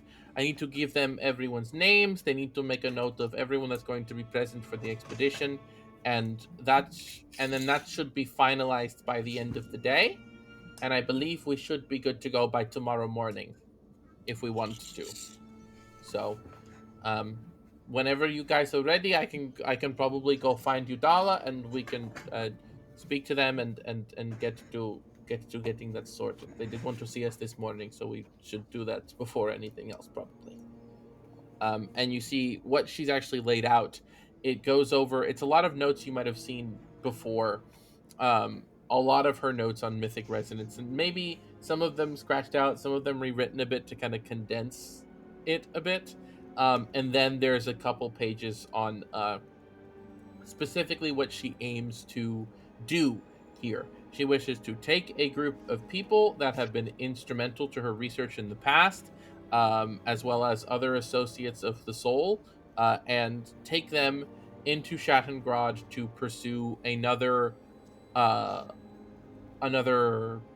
theory connected to the main one. Essentially, chasing down more proof to get a bigger sample size is her pitch, to kind of confirm what she feels she's already confirmed at this point, and kind of chase those sorts of threads. And it's the kind of thing that, like, she also pitches, like, you guys are both there because you've helped her in the past and are a part of this, and also as protection, because it is a lot of this excavation site, especially the deeper levels of it, are unknowns, and it could be rather dangerous. So she has that in mind as well. And there's also notes that kind of pitch, like, and it's a good thing because this way we're not expending Cobalt Soul resources, because some of these people don't work for us, so it kind of saves us a little time, money, and manpower, right? Like, kind of pitch in there as well.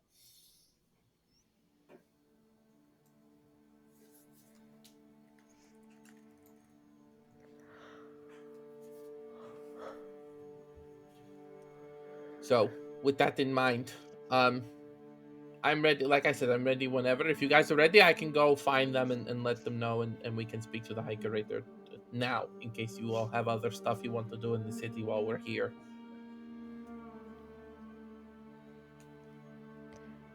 I mean, we might as well get the meeting out of the way since we're here and fresh before something explodes. Is something going to explode? No, no, not. That doesn't Okay, happen around us. It's fine. We can't have anything explode here. That would be really bad. This is like the most important place. It's got all the best books and stuff. We can't blow them up. That would be really bad. Well, then we better get to the meeting, because if something's going to explode, Okay. we don't know when. Okay. And she gets up, taking it very seriously, and runs. Watch my stuff. And she goes and runs As off. soon as she turns around, Rick rubs his temples. Children. I think Nimmer would actually follow. Okay. Sure. You can follow along behind her, and she makes her way around, kind of just asking, "Oh, have you seen?" And kind of finding her way. And she's asking for a Eudalaphon, who you know to be the High Curator of the Rexxentrum Archive. Though she's eventually pointed to a different person, someone you only know really vaguely in passing, to be kind of Eudala's right hand, the Expositor Sia Kresh, who you don't know really anything about beyond that they're an expositor who is rather close to Eudala. And you get pointed to her, and it takes, like, she's a couple levels up, and it is a halfling woman, roughly maybe like a little under middle-aged for a halfling, and she's very kind of rather well built, rather kind of stocky, muscular, and in sort of expositor's garb, you know, the kind of more lithe and free moving sort of attire. And as you kind of arrive, question gets her attention, and it's a very brief exchange, like, "Oh, I'm here, I'm looking for the High Curator," and like, it's like a bit of a look of recognition, and a sort of like, "Oh, right, you're here for the okay," and then sort of pointing, and then you're off again. Like, you don't hear more than a couple words from Sia as you go, and then you are off. And after Eudala, and it takes again a couple, like another floor or two up, and you arrive, and you find Eudala in conversation with a couple of other folks.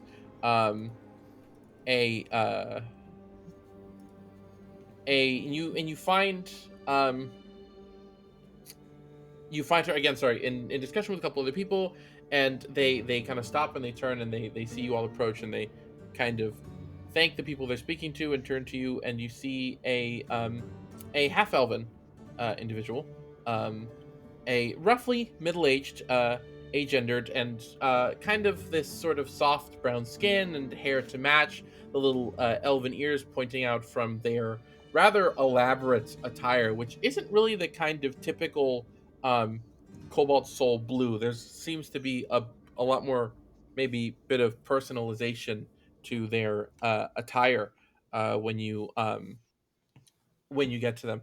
And in this case, this is actually a character that has official artwork that I can show you to you guys real quick, just to sell it a little easier, and visualize it a little easier.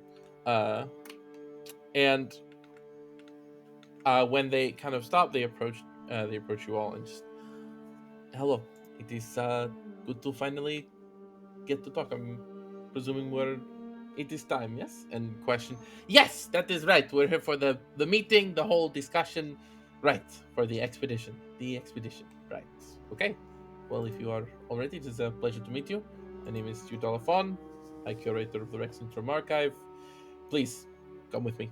And they will take you off, and sort of ferry you away to a private space.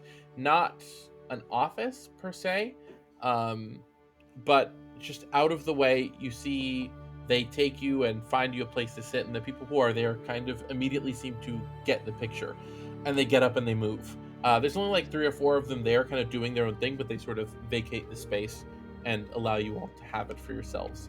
And Eudala takes you to a rather comfortable seating area, and sort of gestures for you all to sit, and they kind of take their place sort of centered to speak to the lot of you. Are we all here, or I thought this was just Nimmer and Oh, Question? right, it was just you. Yeah, so you and Question. My bad, I forgot that you specifically. Yeah, you guys just went off on your own. And but Udala will make the point to kind of stop a moment and just, there were several of you. Yes? Are they? And that's why I had my train on this thought. Question will, right, I'll be right back. And Question will run off to go get the rest of you guys several floors down, and just everybody, come on, it's time for a meeting. We are going big important. Let's go. And she'll gather up her things and stuff them back in her bag very haphazardly, and crumple half the papers and just, all right. I'm sorry, I forgot to come get. I got distracted. Let's go, and we'll take you and ferry you back up. Again, several flights up until you all are taken to this little private alcove to speak with the High Curator, and taking your seats and kind of being greeted each one at a time. Udala will take your hand and give you each a handshake and just give you a quick hello, nice to meet you, sort of thing. And when you're seated, they begin. So, pleasure to meet you all. It is good to finally make your acquaintance. I have been working with Miss Question for a couple of days now, organizing this. And there's a few formalities to get out of the way, and a couple of, well, words of advice, so to speak. And I aim to give you a good impression of where you're going, just so you're as prepared as you can be. Now, first things first, I will need to take down all of your names, make note of them, make a note of this expeditionary force that has been put together, your associations and whatnot. I know a couple of you are members of the Soul out in Marquette. That would be you two, correct? And they point to Mal and to Huxley. And of course, I know the Archivist Nimra, and you three are the ones I don't recognize. But still, I'll need to get everyone's name, a bit of a formality. And we can do that before we disperse. I'll just make note of it in my papers and finalize that. But to get to the important part here. Well, this is not the only meeting you'll be having, most likely. You are all on your way to Shattengrod. It is a excavation site, a few days travel from here, south of Eurosa, which is about halfway between here and Icehaven. In total, it will probably take you a couple weeks to get there. It is... I don't want to give the wrong impression, but this Shattengrod is not our excavation site. It is the Crown's excavation site. It is run by the Dwendalian Empire. I know several of you, none of you, are native to the Empire, so I'm not sure you're... Okay, well, okay, making note of that. Point being, at least several of you might be unfamiliar with the workings of things here, but what the Crown says goes. And when Shattengrod was discovered, well, control of it was split. The Cobalt Soul are responsible for, effectively, half ownership of the site, and the other half belongs to the Cerberus Assembly, which, if you are unfamiliar, are a group of archmages that work alongside the Crown to further the interests of the Empire. We have a bit of what you might charitably call a rivalry with the Assembly. We have butt heads in the past, and it took a considerable amount of effort and pressing of the King to allow the Cobalt Soul to have partial possession of Shattengrod. It was to go entirely to the Cerberus Assembly originally. That will mean that you will not only be dealing with members of the Cobalt Soul today, you will not only be dealing with members of the Cobalt Soul when you arrive. When you get to Shattengrod, you will find Crownsguard, you will find members of the Righteous Brand, and you are likely to find members of the Cerberus Assembly on site as well. I went through Miss Question's paperwork, her pitch, her notes, what she seeks to do there. And you, I presume, I don't know the extent to which you aim to delve, but there are many areas of Shattengrod still a mystery to us. We have been excavating the site for some time, and we have made a great many discoveries there and have gotten quite far into the city, but much of it still remains lost to us. There are many unknown places, unknown corners, and unknown dangers within this space. The Age of Arcanum was a different time, a time when many folks in cities like Shattengrod were extremely capable wielders of arcane magic, and at the time, many were paranoid as well. We have encountered any number of, let's call them security measures within the city. Suffice to say, be careful, watch your backs, and check for traps everywhere you go, if you're going to be delving into the regions of the city that are unexplored. However, if your goal is to peruse the parts of the city that have been excavated already, my warning is more in the spirit of, well, be careful what you say. As I said, there will be agents of the Crown, agents of the Assembly present on site, and likely within the excavation site as well. Not to put too fine a point on it, but we serve the same goals in many ways, but we also each have our own goals, our own agendas. This is a three-way place, effectively. And suffice to say, keep your cards close to your chest. And don't overplay your hand if it is necessary. Particularly when it comes to dealing with the Assembly. Finally, on that note, you are to meet with a member of the Assembly today to effectively go over the same information Question went over with me. I am going to prepare, finalize the sort of confirmation of your trip, pass along your names, and organize a meeting for you with said member of the Assembly. It shouldn't be too long. A quick in and out sort of thing. Again, more a formality than anything, but I would not put it past them to try to suss you out. Pardon me, High Curator Fawn. Yes. Do we have the name of the assembly member that we will be partaking with? Or is that undecided as of this moment? No, it is decided you will be meeting with the Archmage of Antiquity.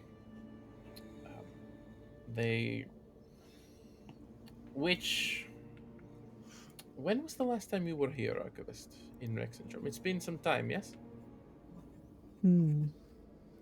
Actually, yeah, okay. We have a timeline. Important question. Yeah, this is... I'll say, has it at least been more than 2 years? More than 2 years, probably. Well, here, I'll let you tell me. How long has it been since Nimmer's been here? Probably since, backstory stuff with Seal. That was like, what, 10 years ago? Yeah, that was 10 years. Okay, so a good amount of time. Okay, got it. My soul work has not brought me here in well over a decade. All right. Well, do we have a... Then there has been a change. A couple of changes in recent times. just within the past year within the assembly. You might remember Lady Derogna was the former Archmage of Antiquity. Not anymore. Currently, the office was recently filled, actually. And you see that they sort of like pause a moment as they're going to continue, and they sort of like they seem to consider something, and then just well, recently, as they are wont to do, they pluck from the exceptional, and the position of Archmage of Antiquity has been filled by Lady Ottenbrock, most recently.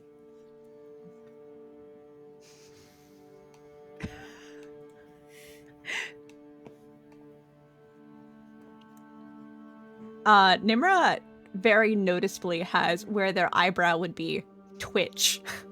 It almost looks like you threw up in your mouth a little bit there. They probably did. I understand you and Helena have a bit of a history, but hopefully that shouldn't be a problem.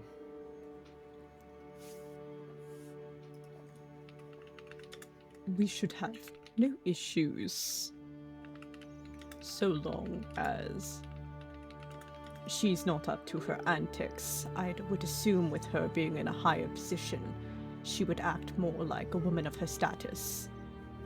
I suspect we shouldn't have any issues should she stay close to those predictions.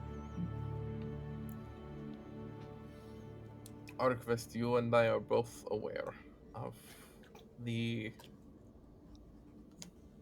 Assembly's stature, their status, and the sort of opinions of oneself that might bring.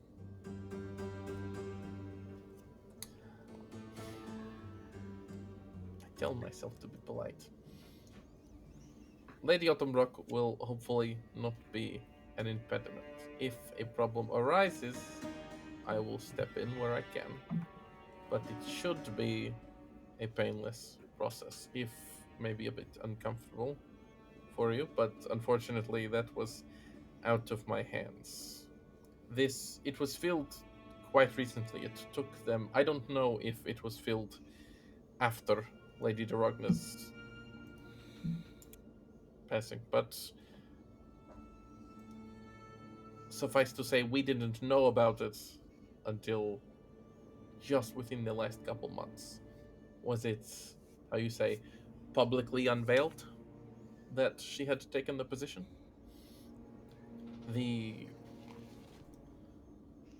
Well, I don't know. Things are tense, and two members of the assembly coming and going within less than a year is cause for concern in my book. And I, frankly, have never trusted the assembly, and I trust them less now. The Martinet has taken a more firm grasp on control of the assembly since this shakeup. It seems that with Ikithon gone and Derogna gone and things changing and moving, it seems he has sort of made an effort to consolidate his power. The Martinet was the formal leader of the assembly and still is, but it seems the dissenting voices are Quieter. well, yes. Whether for their own safety or concerns over what was happening, it is hard to say. But point being, I don't trust them. I didn't already, less so now. Be careful.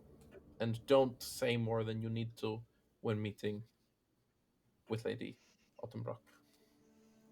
Or with any member of the assembly, here or in Chattingrod, if you come across them. Thank you kindly for your warnings. We will course. heed them to the fullest extent. I hope so.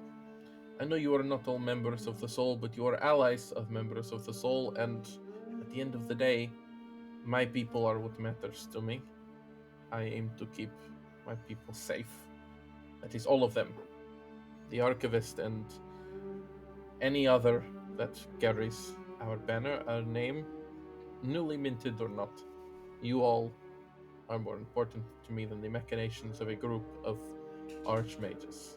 So, but there are spaces and places and people with which I have little sway and can do little to assist. So in that vein, I offer advice as best I can. So tread carefully. I will again, and she kind of they kind of pull a kind of like a little ledger book out, and you see it's like as they're flipping through it, it's like full of like loose scraps and notes and stuff, and they kind of flip to like an empty page and just, I'll need your names before we conclude anything. And you see they've already started with Nimra, which is the person they know, but the rest of you, they'll kind of finish Nimra's name and then wait and just kind of look at each of you one at a time. However, it's just making a quick note of it.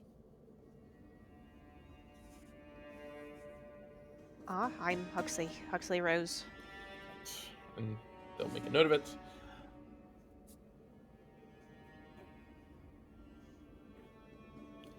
I'm Celiana Sharp. We'll write down melancholy. Just that. No surname. Don't worry about it. All right. We'll make a note. Question, of course. You probably already had that. I do already have that story. I've got you down.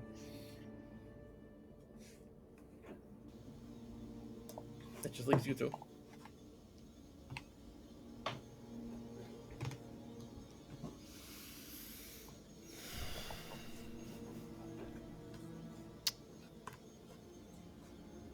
I am Ricotta. I will quickly jot down. Rick spelled R-I-C-K? R-I-C? Pronunciation is what matters.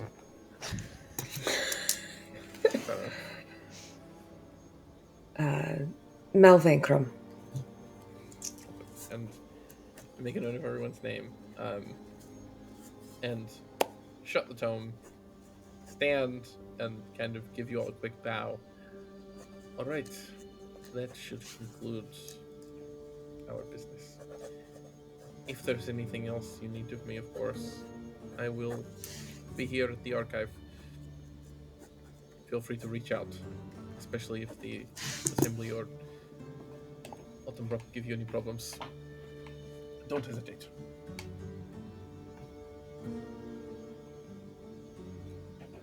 Shall we see ourselves out?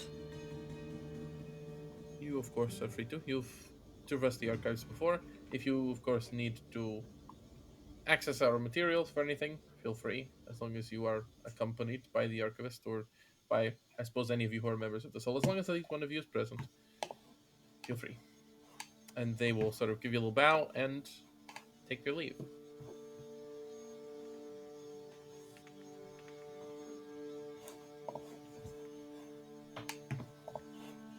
This expedition just got exponentially more complicated.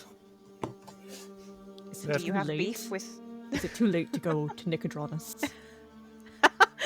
What happened? Is there a... What's wrong? Do we have to cancel? She seems so sad, by the way. She immediately looks so sad. Like a sad puppy. Like she's very upset Oh. at the idea. We're not going on an adventure?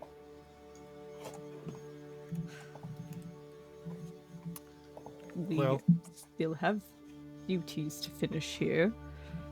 Just know that there will be many walls we have to climb over to achieve them. And I get the sense it is probably best to make those climbs and not go through those walls. Correct. Well, the expedient passage would be typically my recommended. You act first, ask questions later. You apologize. It's what I've always done when teleporting around. They're mostly okay with it. We have to have more decorum than I typically like to utilize. Then I'm probably going to need to find a jacket. And maybe some new pants. And a pair of boots. I should ask. Wait, also, do you still have your Aurora wash jacket on? No, it's shredded. I can't Okay, wear right. that. I'm just making sure. Because Udala would have been like, do not wear that, by the way, as soon as you leave the building. Like, they would have made the fucking point to be like, you need to take that off. Like, I don't care if you're shirtless. Like, they would have made the point Rick's to not say an so. idiot. Rick's not Sure. an idiot. Just making sure. Yeah. Being clear. So I am aware. Yeah. Got it. Although that would have been a very funny image to imagine him still wearing his officer's jacket.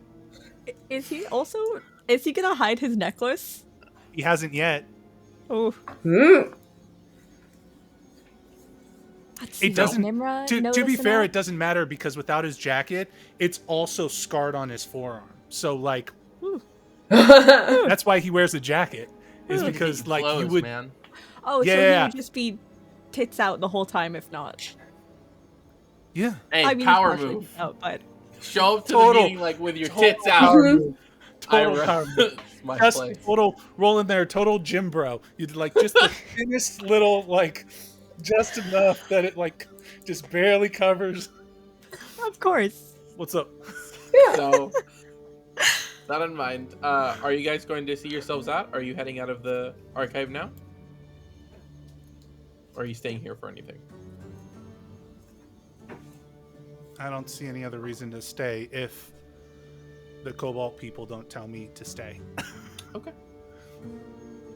I'm not sure where do we how long we will be staying in the city. There are a couple things that I would like to do before we leave.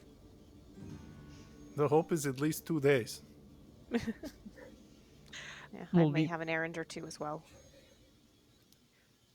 I know not when we'll be setting off for Schattengrad, but ideally after we acquire the... Oh, I'm blanking on the word that I was going to use as the player. When we acquire the merchandise from Gilmore, we'll have to teleport back a few times, I presume. Or have Miss Joy teleport to us.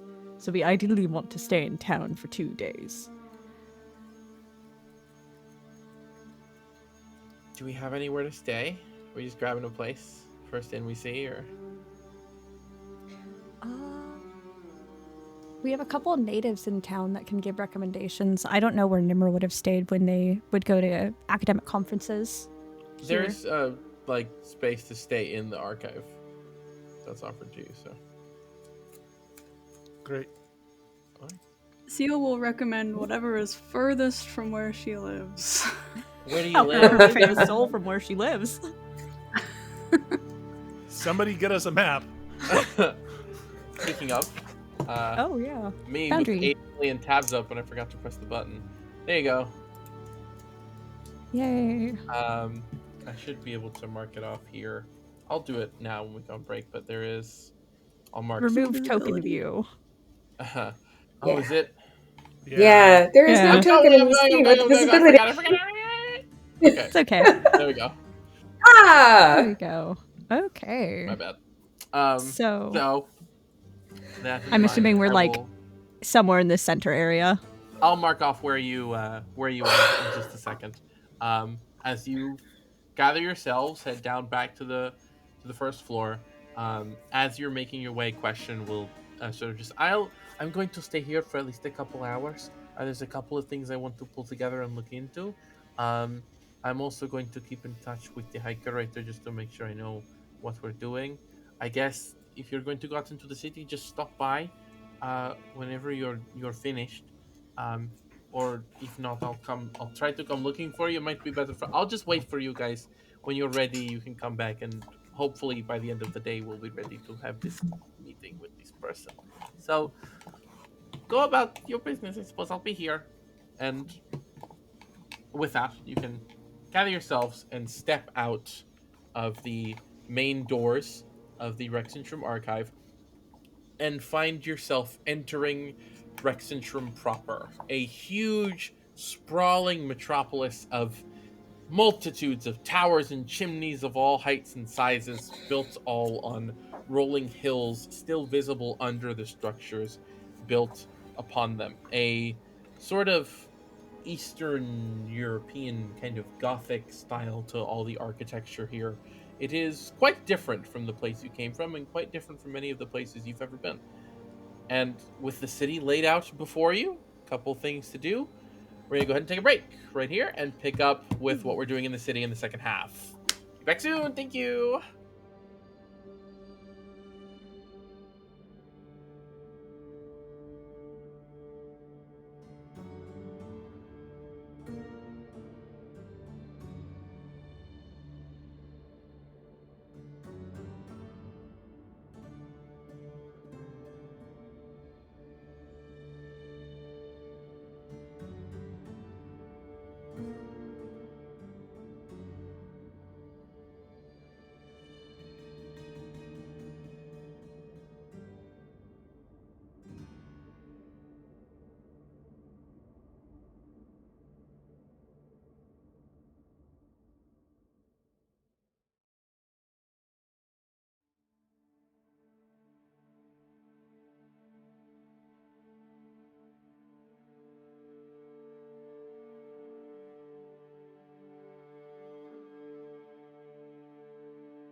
Sorry.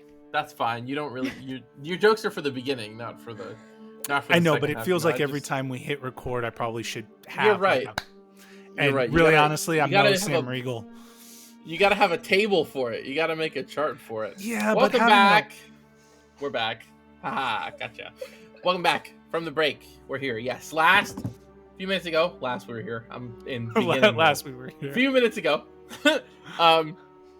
You had, after arriving in Rexxentrum and having a brief meeting with the High Curator of the Rexxentrum Archive of the Cobalt Soul, question stayed behind in the archive, and you were set loose into the city, the capital city of the Dwendalian Empire, free to move about and do as you wish while you wait. You are expected to have a meeting with a member of the Cerberus Assembly, the Archmage of Antiquity, who has been recently replaced in the last couple months, and as a brief kind of stopover before you are finalized and approved for your expedition to Shattengrad.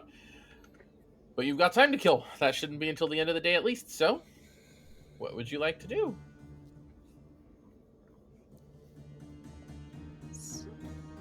Depending on how much, Nimra has a couple of things they want to do here, but I'm more than happy to have other people step forward with their things first, because I'm not sure how much time this will take. You're welcome to it. Again, mine's just dumb. Rick's walking around more than half nude, so like. We need to get you dumb. I think that's silly. You can't walk. I mean, I guess you can. I feel like we should at least get you clothes before we have this meeting. We want to be like presentable. That is. So. And there's only one person who knows where to buy clothes here, who knows a really good tailor. Yeah. Which is hilarious because it's probably not. Well, I don't know. Let's go meet this tailor. Let's see what we could dream up. So you guys tell me what you want to do. Go ahead, Nimra. I mean, this one might have to wait just because Nimrod's gonna steal Celiana. Because I don't think they'd probably ventured too far away from the archive or the academy. So they probably don't know like anywhere in town. Go ahead. I am just going to wander around. You're not wandering around. You're gonna get lost. That's kind of the idea. With you, I mean, I gotta deliver a letter. You could help me find a post office somewhere. Great. Let's go mail a letter. Should I go find us a place to stay? That is probably not a bad idea either. We splitting up, gang? Mal, you want to come with me? Sure. Sweet. Mel and Mal, our names are similar, which is cute. Let's go find a place to stay. And so we're splitting into 3 groups of 2? Is that what's happening? That's what it sounds like. Potentially. Okay. All right. Rexxentrum is safe, right? Nothing could possibly happen? Okay. Nothing bad has ever happened here. Never. Especially in these groups, we'll be fine. Uh-huh. Surely nothing could go wrong. So, Rick and Huxley split off to go find a post office. Mal and Mel split off to go find a place to stay. And Nimra, you pull Celiana aside to go do your thing. So one at a time. I'm gonna start with what I presume will be the fastest, and we'll see what happens. Rick, Hux, where are you 2 off to? What are you doing? Where do we mail a letter? Yeah, my goal is since post is cheaper here, I'm going to mail the sending stone that I bought for Grandpa to him, along with like a letter, just a really brief update on, hey, still alive. Also, here's this and here's how to use it. Because postage from here to Hupperduke is a lot cheaper than postage from the other side of the world to Hupperduke. That's true. And that's all I want to do. And if we get into trouble in the meantime, that's fine. We won't. I'm sure it'll be fine. All right, so yeah, you guys can spend a little time, and just so we actually roll more than a single check this session, how about you guys give me an investigation check just to get an idea how long it takes you to wander around the city and find where to do Oh, that. great. Investigation. Real good at this. Perfect. Would it be investigation or survival? Investigation. I don't think survival tools are especially useful for finding a post office. Oh, that's cool. It's fair. What does Stop. that look like? There's shreds of paper on the ground. Oh. I recognize these boot prints. These are couriers' boot prints. Well, no, you would. There'd be courier boot prints followed by what appears to be like several canine tracks. Yes, a courier was chased through here by a dog. I rolled an 11. I rolled a natural 20. Plus 1 is a 21. Hey! Okay. Nice.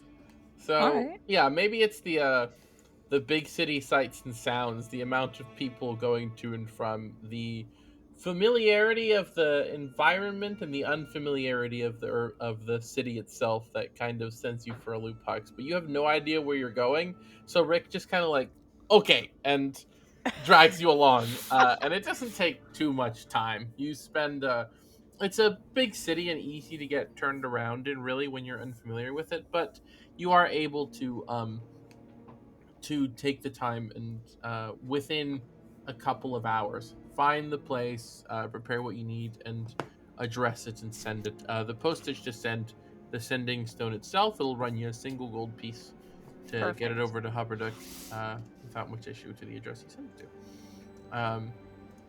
And it will be, you know that it will be sent out on the next essentially shipment of mail out in that direction. And it should take no more than a couple of weeks to arrive. So within that time, it will be delivered. Is there anything else you guys wanted to do? Or are you gonna because I guess I asked just specifically because the people who went to find it, no. The question said meet me back here when you're done. No other meeting place was established, so what are you guys doing? Yeah, I sincerely think we just kind of wander. We don't have any way to get in touch with anybody else. If we pass, I got a book. that's true. That's right. Rick keeps forgetting. Y'all can communicate with each other. If they pass like a thrift store, because Rick can't afford to go to a proper tailor. Like if there's just like a bin or in desperate need, if there's like a homeless guy who's relatively the size of Rick.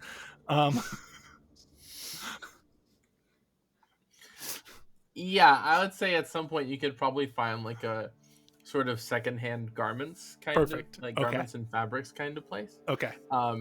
Probably now this would probably, if you're wandering, it would take a bit of time to kind of find it in that manner, mostly because it wouldn't be in the same ward of the city where you would send off the mail.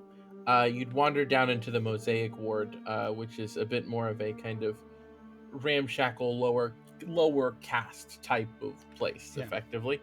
As you wander about so when I should specify also, once you leave the archive and start traveling around, the section of the city that you're in consists mostly of the houses of the working class folk of the city, and it's the place where most of the city's general commerce takes place. There's like dozens of smaller streets that branch off from major roads, and that creates like really a labyrinth of twisting neighborhoods and districts and industry and the like. There are networks of major roads that converge to form 3 major plazas across this district, where these shops, inns, and various forms of entertainment can be found.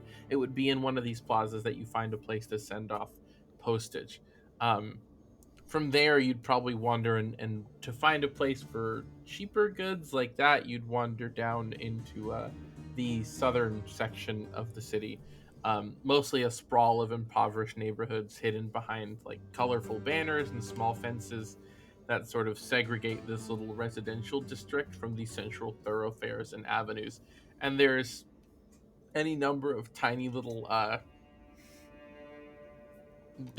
small businesses that kind of operate out of people's homes and the like most often in this section of the city. You also notice a considerably smaller presence of Crownsguard here.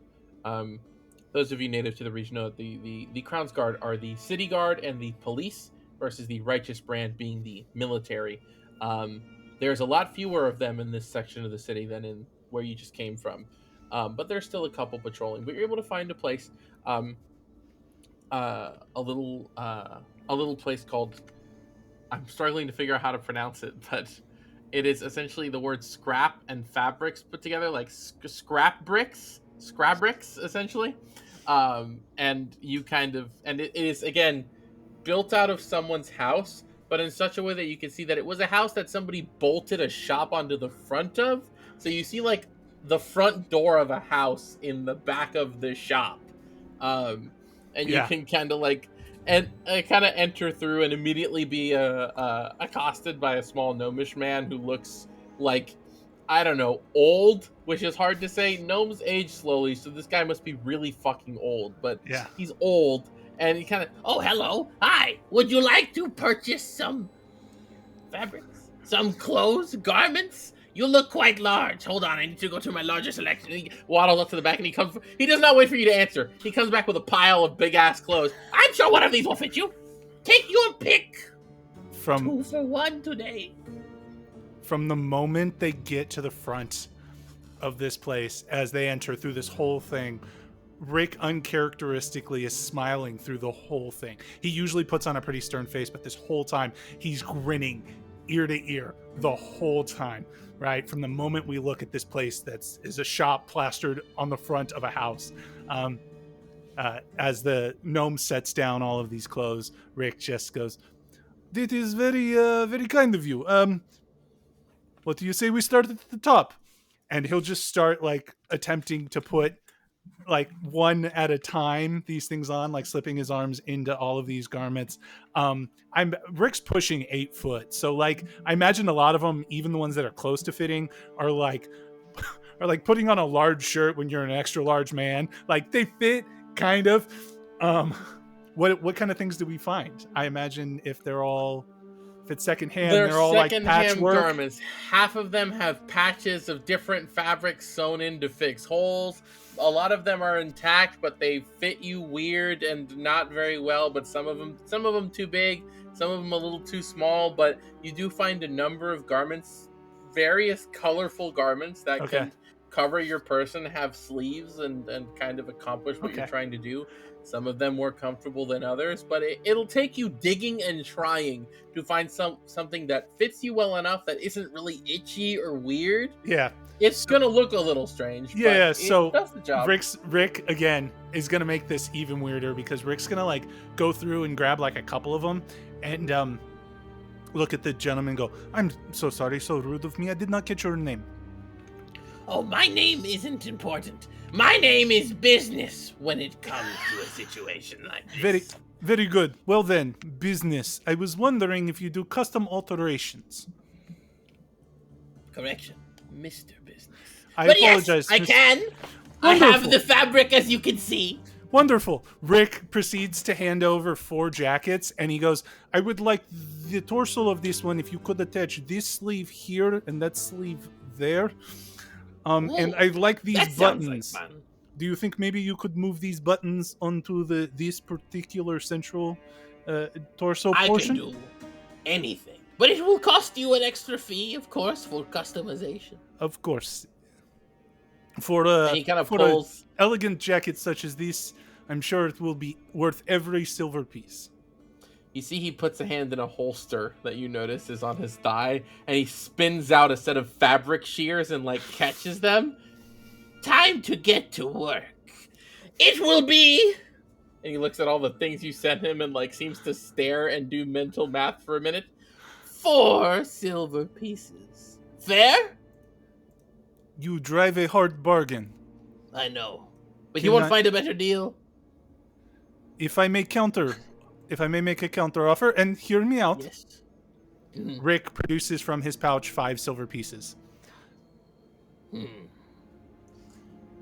is difficult, but they call me Mr. Business for a reason. I'm not averse to a good deal, a good trade. You have it! And he'll grab your hand and just shake it, which, like, he gets, like, 2 of your fingers, because the little hand, he shakes it. Time to get to work! And he will pull up all the scraps and just start in front of you on like the desk that looks like a backwards couch with a board laid over it. Just start like cutting into it and tearing into it, ripping off the buttons. Half the buttons he doesn't cut, he just tears it right out of the jacket, and he builds you this custom jacket, which is now a patchwork of like deep, like dark greens and blues with weird sort of caramel colored buttons, and it fits, and it's weird as fuck. But part of it's corduroy, part of it's tweed.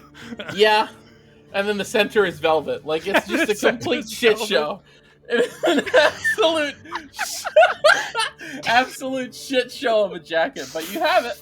It takes him, it takes him like a good 30 minutes. Anybody who's watching and can just produce, I don't need just Rick in the jacket. Just give me the jacket. Anybody who's got an eye for that kind of thing, I need to see this. Please and thank you. It takes him about 20-30 minutes to do the whole procedure, and the whole time he's like, yes. And over here, and cut right here, and stitch right here. The whole time, just to himself. And like, there are at least 2 points where people will walk in and you'll hear ding ding, and then you'll hear ding ding, because they just immediately turn around and leave. And he's in it though, and he takes the money and he gives you the jacket, and you are all set at the end of it. Spectacular. Thank you for your business, by the way. No. I hope you like it. Cherish it. Don't pass it off to another second-hand place. Just because this place looks ramshackle doesn't mean it isn't made with love and care, okay? Just saying. I know that all too well. You are a special breed, Mr. Business. They don't make them like you anymore. No, they really don't. Rick will reach into his pants pocket as he transfers all of his cheese into a jacket pocket and produce a small cheese stick and hand it to Mr. Business. A little bit of a tip. I'm losing my shit at fucking Mr. Business. I can't take myself seriously sometimes. He takes the cheese and just... Are you trying to butter me up, cheese man? No. Just a token of my appreciation. If I wanted to butter you up, Rick reaches into his pocket and pulls out a small cube of butter. I would have given you the butter.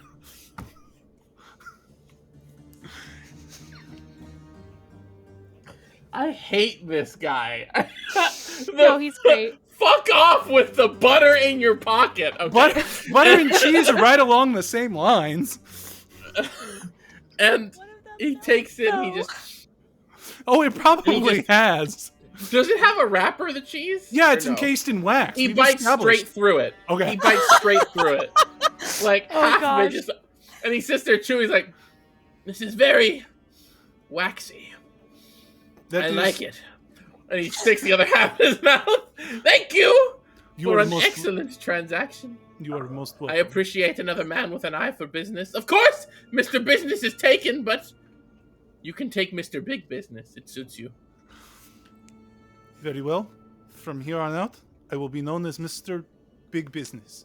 Good! And he takes the fabric shears and, like, knights you with the fabric. He has to, like, clamber up onto the desk and, like... Yeah, Rick will kneel down to take... No! Stand! Oh? Your full stature, Mr. Big Business! And he comes up and just, like, he's, like, on his tippy toes on the table. You see him struggling, and, like, half the mess he made is about to fall all over the floor. And he just... Big Business! That's you! And he hops down. Excellent! I have done good today. Now get out of my store! Thank you. I'm tired. I must rest. Rick heads to the door, opens it for Huxley. And then after we get outside, Rick will turn around and look at the storefront once again. Yes, I remember those days. I do too, actually.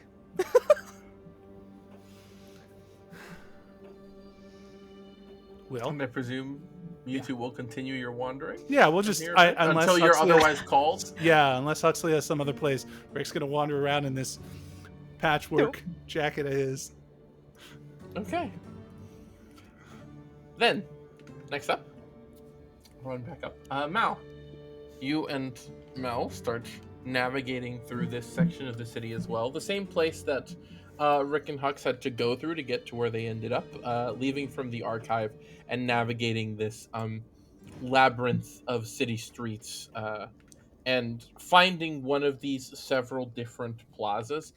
You can tell when you first start going that she's like kind of purposely losing herself just to kind of look around a bit. Mhm.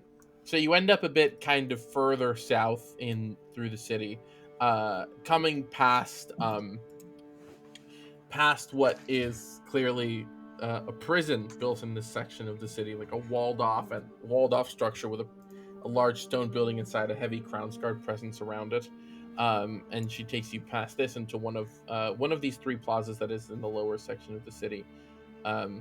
And kind of the whole time she's going, just kind of like aimlessly looking at things and kind of pointing around and finding this plaza where there's a number of inns and other sort of venues of that sort there. She kind of stops a second and just, hey, by the way, thank you for being cool yesterday. Today? Yesterday. I appreciate it. Like, that was a lot. So, my bad. You asked, so I don't actually feel that bad because you asked for it. But I did ask. yeah, just want to put it out there. It's, preach. All I'm saying. Yeah. I will try not to do that again. Are you okay after that? No. I'm Yeah, never. I I'm think fine, so. actually. I'm good. I've managed this long. I'll be all right. It's it's just kind of a fact of life, It is what it is. I've managed. I'll be okay. Kind of like, I kind of wasn't sure if I wanted to do that, and then I did, and now I'm kind of like, I don't really fucking care anymore. Like, it feels like I got over myself, which is good. So it's like a net positive in the end. Yeah. I feel mostly the same, but I also don't feel like, I don't know. I've known you guys for like 5 days. Before, I was the same way the last time I was with a group of people. I was like, when I'm alone, I'm like, I don't want to tell nobody nothing. I got my shit. I'm internalizing it. And as soon as like anyone's nice to me, I want to tell them everything about myself. So it's good to see that this streak has continued.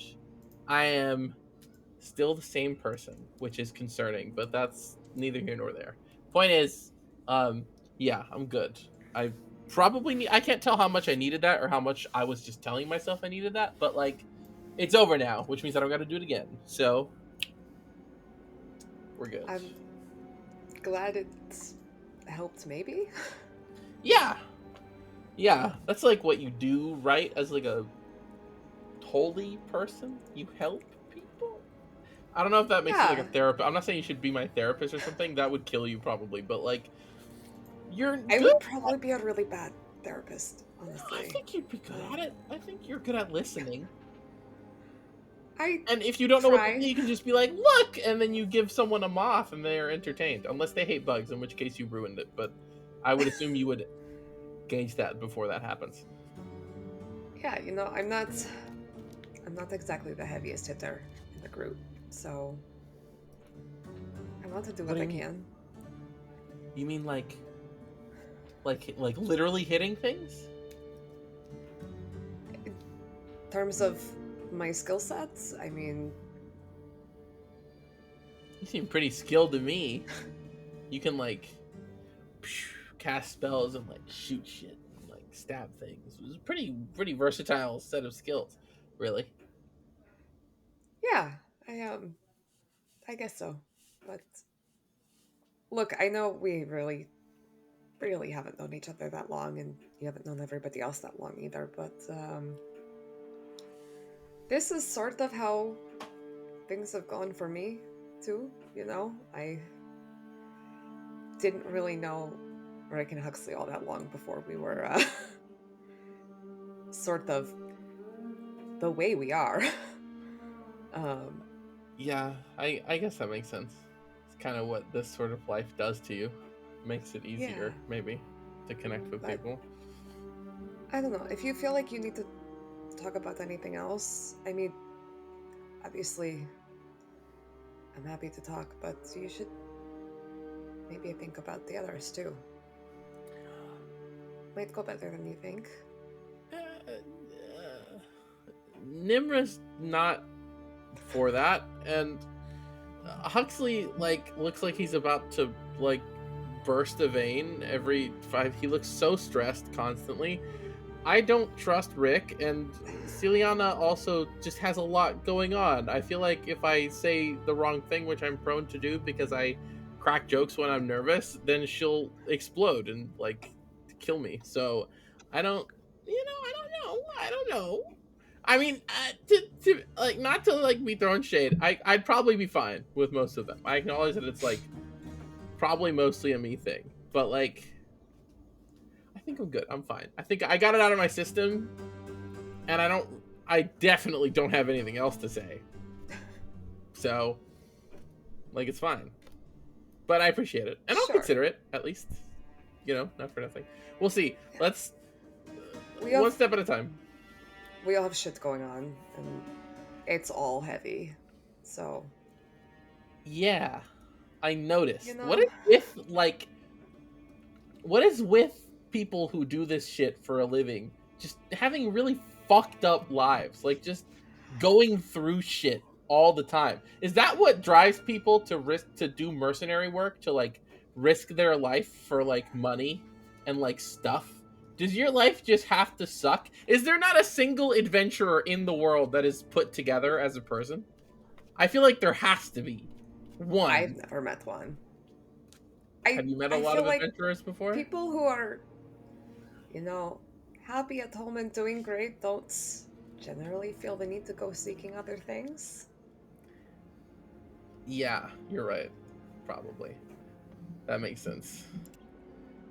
I feel like that does not bode well. I feel like the fate of the world is often in the hands of people like us, and I feel like you shouldn't be charged with that sort of thing until you've had a little therapy, maybe?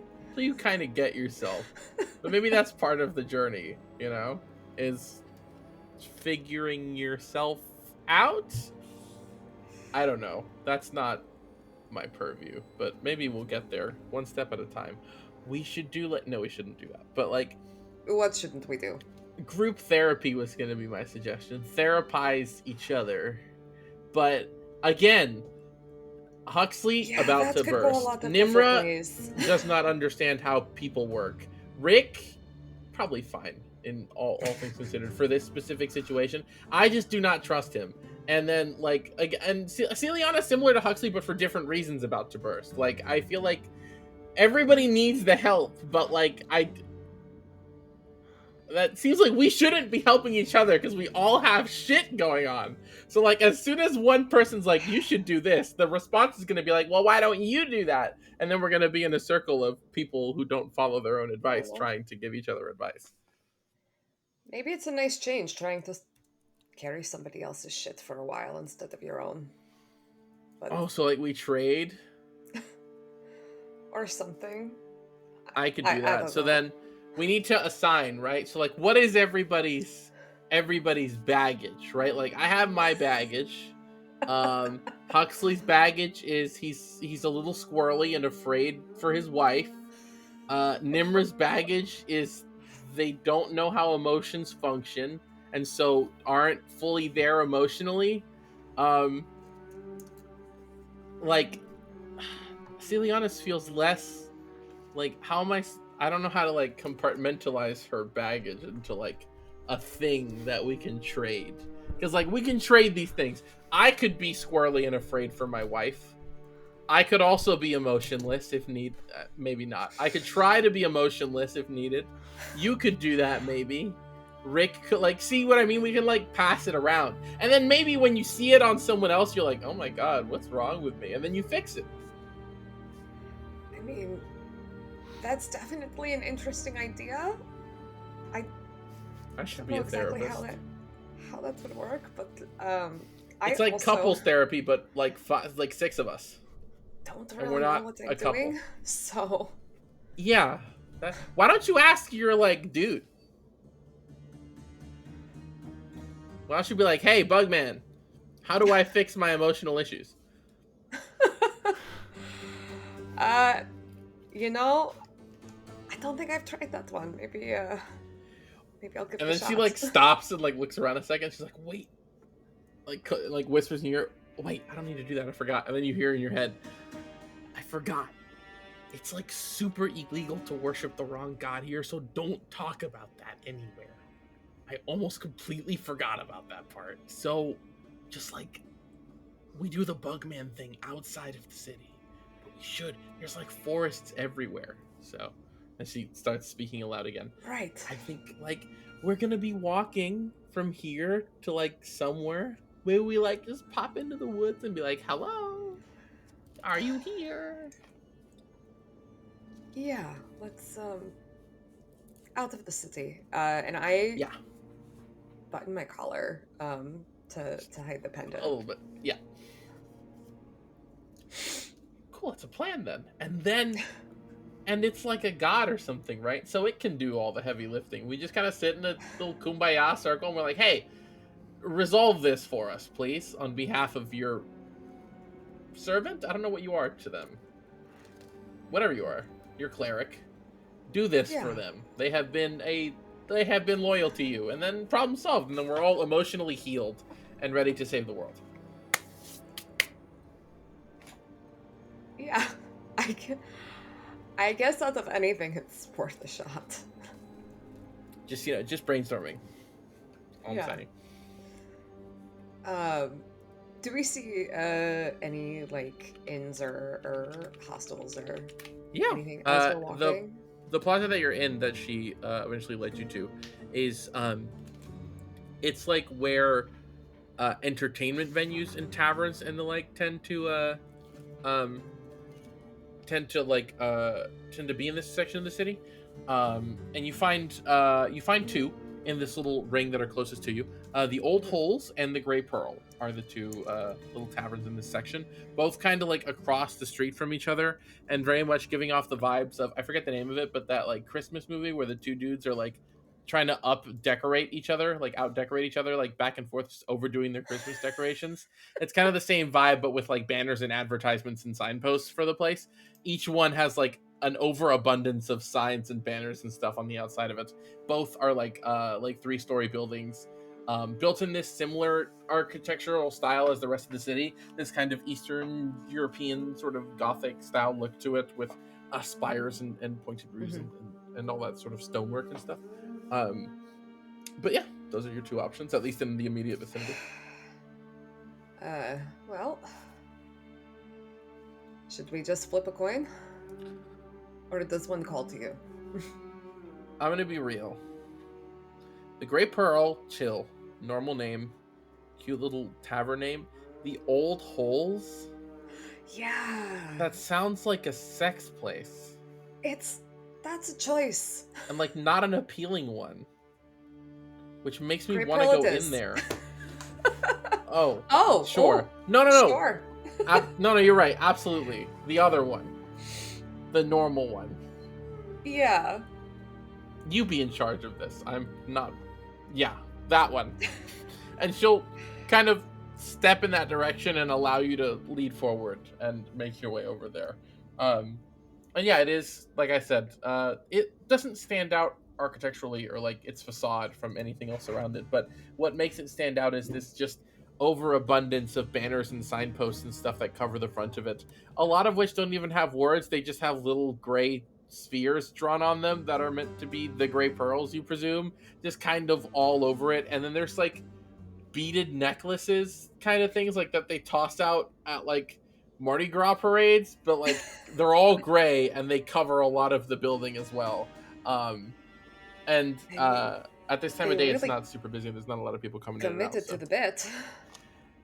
You know, I mean, and she kind of points to the across the street, and the Old Holes is similarly adorned, though rather than beaded necklaces, it is covered in what look to be like fake holes. Like they're painted on holes that are like looking into the building, and there's also on the front a lot of windows in places that don't make sense to have windows. Like there's windows low to the ground. There's windows like higher up above where anyone can see out of them.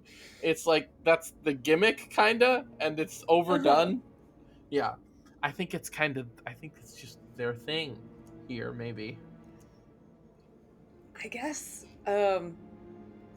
Great, great branding, I guess. I don't know. I'm no Mrs. Business, so I have no idea. But I mean, it caught our attention. It works, so maybe there's something to it, you know.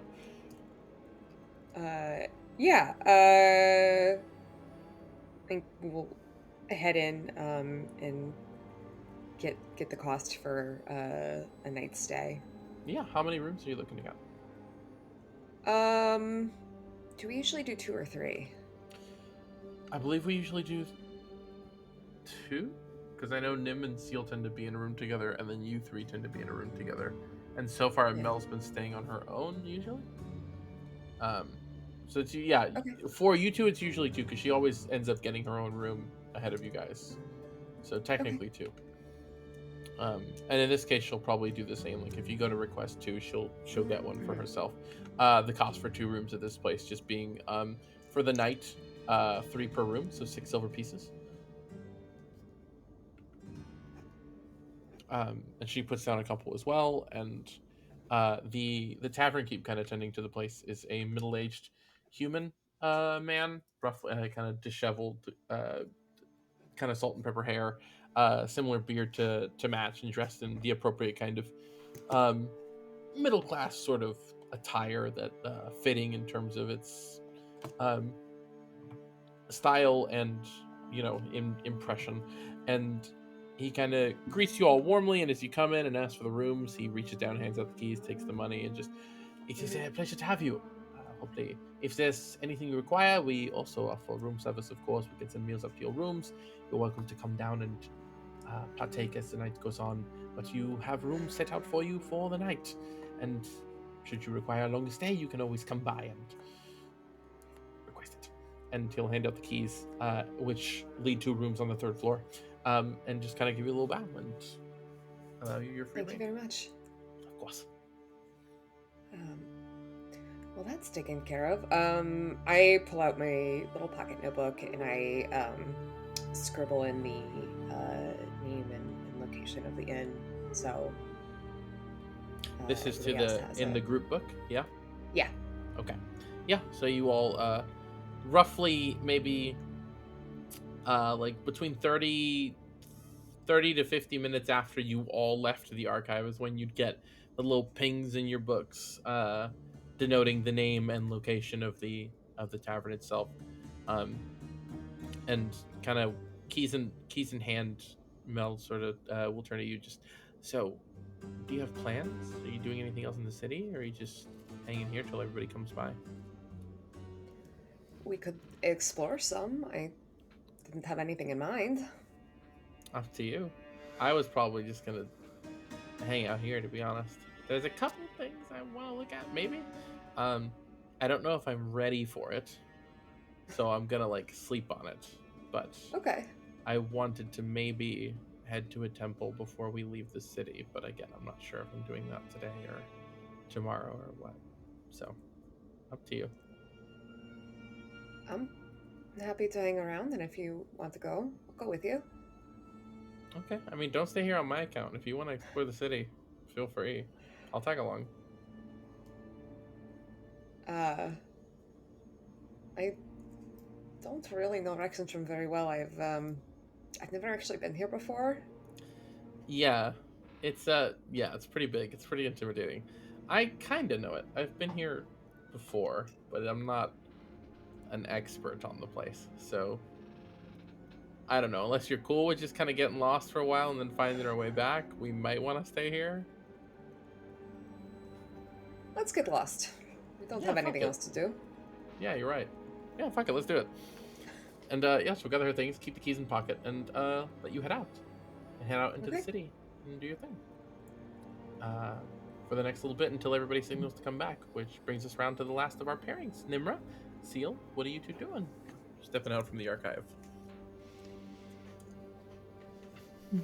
I never particularly traveled outside of the archive or the academy. Nimmer would know what can and can't be worshipped here, right? Probably. Yes. Let me pull up the list for you real quick. Because I'm pretty sure, yes, the matron is one. Yes, Okay. it is the Platinum Dragon, the Dawn Father, the Lawbearer, the Allhammer, and the Matron of Ravens. Yeah, I believe of are the course they. ones. Unless And Seal's the- family and is worshipping the- in secret. The Knowing Mentor also is the okay. last one. I'll post that list into the Discord also. I'm unfamiliar. I don't typically peruse these temples or clergy areas. Would you be able to point me or escort me in the direction of a temple for the matron? Sure. I like how she's gonna ask no questions, just gonna immediately start going. And yeah, Seal, you would know where a couple of the temples of the matron are in the city. Now, do remind me, this is a quick question, how were your parents or your family especially devout followers of her, or is it more like a cultural association for you guys? Mostly cultural, but I think it's probably like a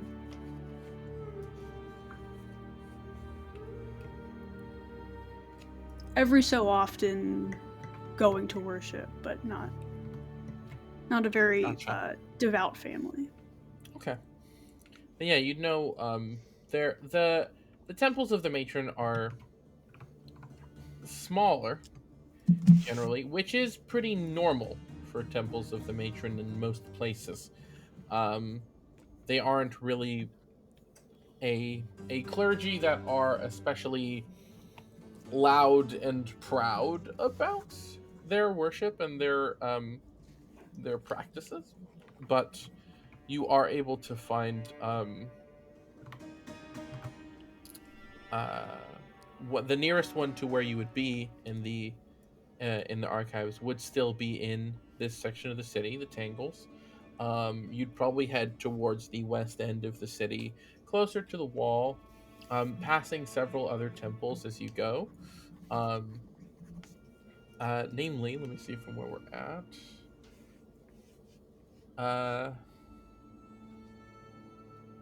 Namely you'd pass by the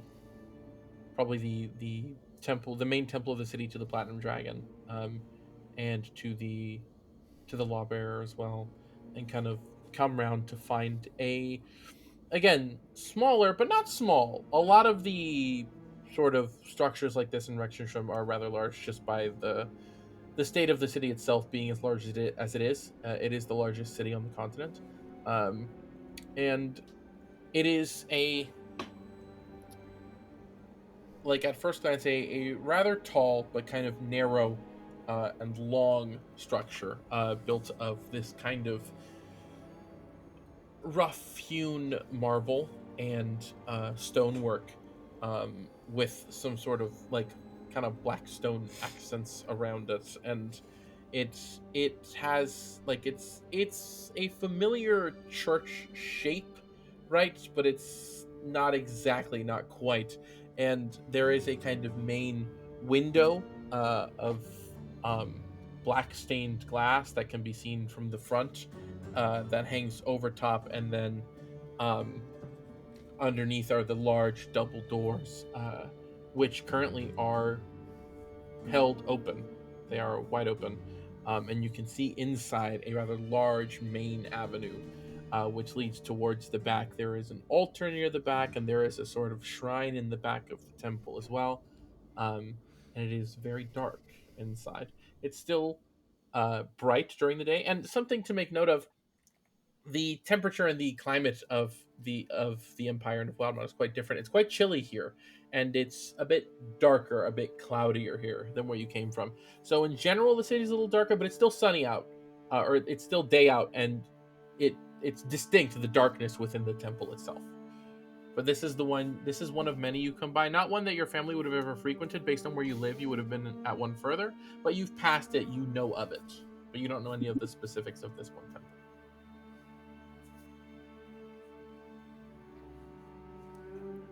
Is there any customs I have to abide by, or would you happen, perchance, know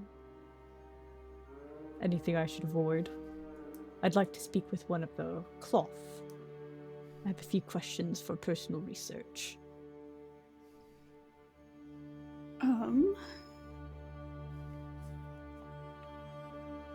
What would I know specifically? Anything specific about? Make a religion check.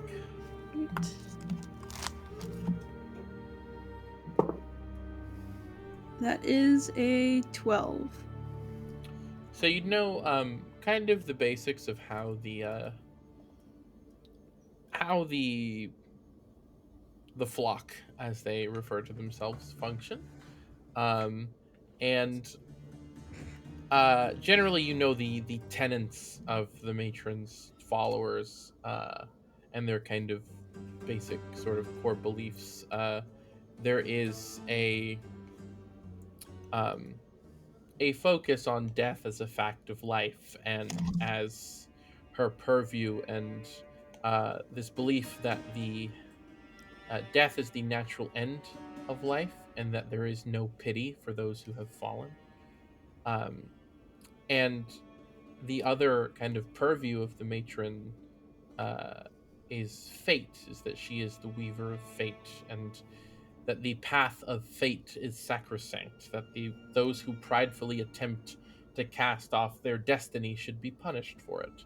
That is kind of where their belief stands, and also a very noted disdain for the undead, and in particular those who chase after undeath to prolong their life and that sort of thing. But that's more of like a militant aspect of the church that it's like a thing you're aware of, but not anything you know really anything about beyond that. As far as their practices, they're very closed off. Worship tends to be a very personal thing. There's not like mass. There's not organized times of worship with the matron or these temples. People come and go and seek her as they see fit. It's a very kind of personal deity to worship, really. And they're all very goth. They all love to dress in black and shroud their eyes, and the like is often present with those who tend to the churches.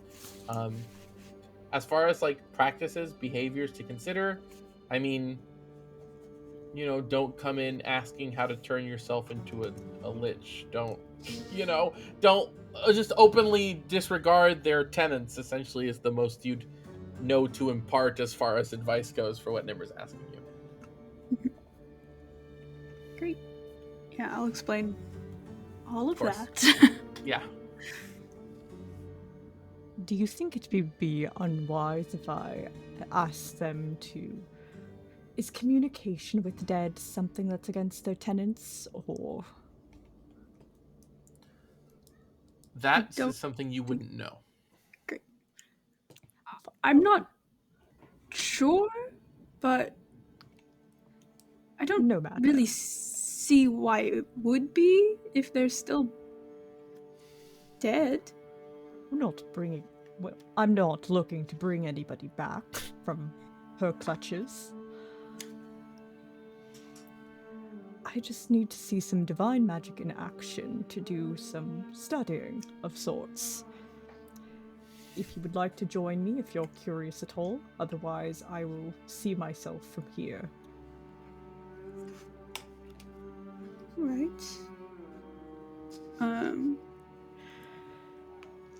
I think she'll stick around, but I don't think she'll go like up with you while you talk to someone. I think she's just like, I'm not really sure what they're doing, so I'm just gonna sit back here, keeping an eye on them. Yeah. That's probably if things smart. go wrong, maybe she'll step in. But wait, they might. We'll see. What I meant to say was just I'm actually by listening. Well. Gotcha.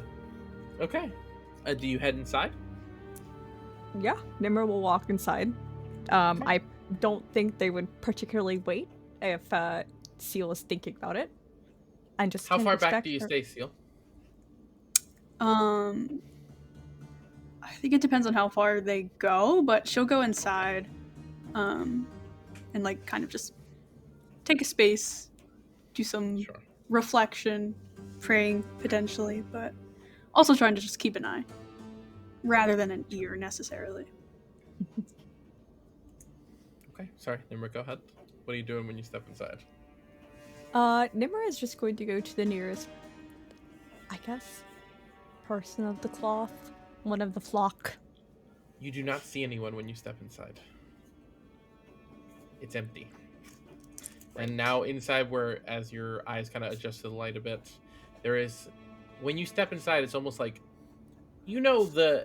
everyone's aware of the significant difference in a space when it is completely in the dark versus like when you just move a curtain, you let any bit of light in, it overtakes the space. That does not happen here. It's not so dark that you can't see, but it is dark, and like the light that should be getting in from the doors being wide open does not seem to extend more than a couple feet beyond the doors themselves. And stepping in, it is colder than it was outside. And inside, as you kind of scan and look for signs of life, you see various kind of altars and smaller little shrines and sort of private spaces, and there are doors in the back that lead somewhere that are closed, and you look up, and in the rafters you see ravens, a dozen maybe, kind of just plucking about and moving about. And further in, now that your eyes adjust, you see the back of the room, where the main sort of shrine is, which has it's kind of like a large crest, a large sort of pattern of dark black feathers and sort of just various kind of religious iconography. And etched into the stonework is a relief in the main back wall that forms the shape of the matron's porcelain mask in this marble. So it's a sort of pale white color to it, etched into the stone. And several of the ravens kind of flutter down and land atop and around this shrine. But there don't seem to be any signs of life within. How, I'd say, if you don't see anyone when you immediately step in, how far in do you go? I should specify the length of the place from the door to where the shrine is some maybe 60 feet. Nimmer is going to walk up to one of the ravens, provided they let them get close enough.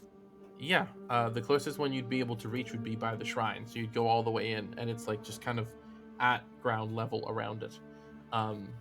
As you approach, they don't seem to react to you. They just kind of bounce around and mind their own business.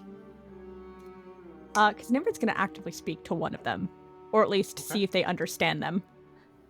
Okay. What do you say? Excuse me, are you one of her avatars, or one of those who tend to this temple? And you see it. Do you now question? Do you like They kneel down to it, or do you like speak to it from like? Because it's like on the floor. Nimrod's So gonna it's, like- speak down to it. Okay. You see it again, kind of hops around, and as you speak, it sort of like turns and like tilts its head at you or whatever, and it like looks up. And as soon as you finish, when you finish speaking, it just kind of stares at you a minute, and will flutter up to like closer to eye level, and like perch itself somewhere on the kind of relief of the shrine. There doesn't seem to be any kind of response, but it has risen itself to like your eye level. Are you trying? Would Nimmer be able to would Nimmer be able to discern anything from that? I guess. Make an insight check.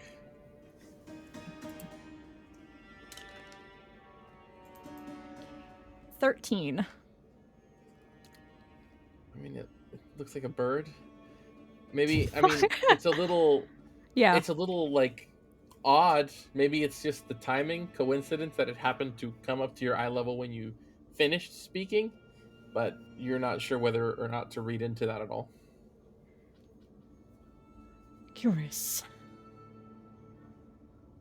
Are you trying to tell me to pray?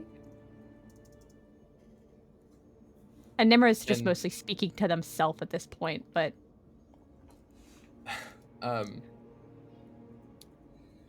And again, it'll sort of flutter around, and it'll sort of like line itself up with you, where it's like kind of it's looking at you, but it's like a bird, so its eyes aren't on you; it's like facing you. yeah. And then it'll do the very kind of sharp turn of the head, where it's like sideways and now looking at you. And as when you say this, when you ask it this question, you'll hear kind of echoing throughout the very cavernous space of this temple. It is generally a personal decision whether one prays or not. And the voice kind of comes at you from several feet off to the side, and you can kind of turn to find a shrouded silhouette in the darkness up against the side wall of the temple. A bit hard to discern, but kind of stepping forward just a bit, you see a feminine form, humanoid, and maybe just under 6 feet in height, and covered from head to toe in black robes, which are adorned with black feathers and a large black feather mantle, and a hood that comes over top and veils their eyes, so you just see the lower half of their face, and even then, just barely. And you see, like, it is a stark, sort of like a stark pale white skin under all black, so it stands out quite a bit, in such that when you first look at them, all you see is that lower half of their face.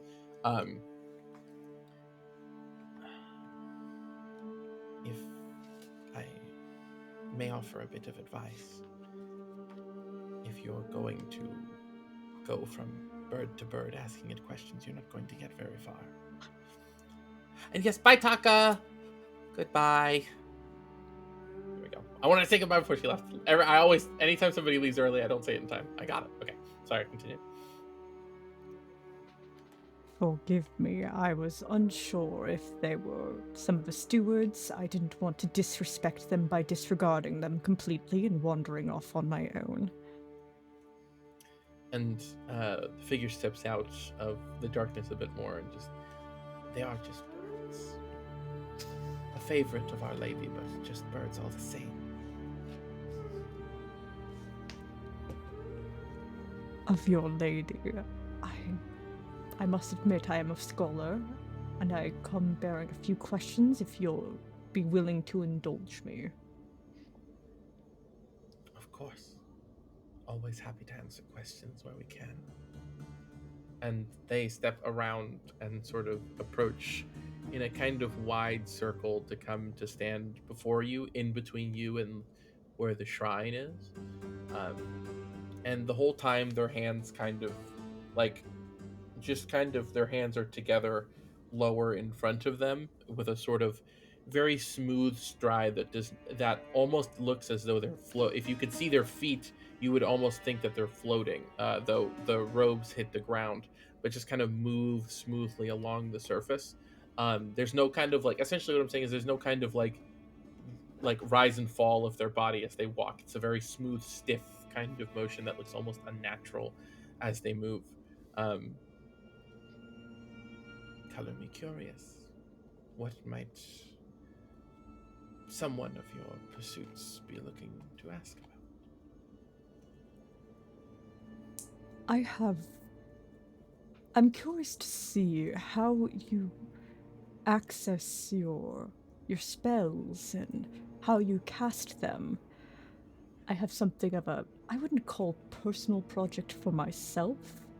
Something that I think I can help another with. And I'm looking to do it through my own means. So I will be creating a spell. But I have no access to divinity or any sort of divine magic. Just wanted to see how it was channeled. You see there's There's a pause for a moment, and as you speak, what's your passive perception? 11.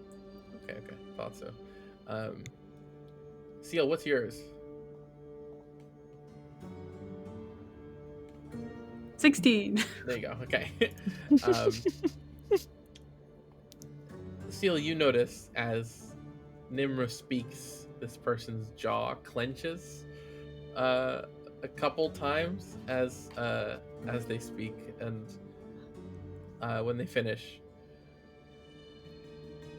So you're a scholar of the arcane, is that right? That would be correct. Specifically, I specialize in conjuration. I'm not looking to raise the dead. Worry not about that. I'd prefer for them to stay in their resting place.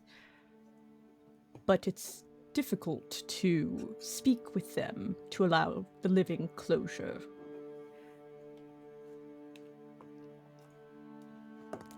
I'm trying to find a way to very temporarily circumvent that, not to disturb their rest.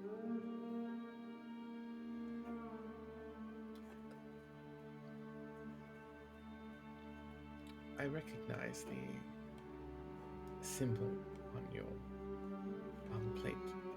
You're with the Cobalt Soul. That is correct, albeit I'm not there on their behalf.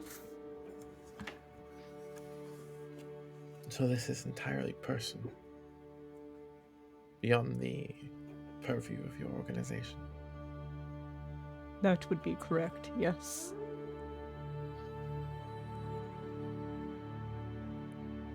Well, to answer your question rather succinctly, many follow Our Lady for many different reasons, worship her for many different reasons, often quite personal. She has her place in the pantheon by choice, and finds herself responsible for some of the most essential aspects of life. Some of her flock are gifted with the power of her divine magic, yes, as are many clerics of many deities.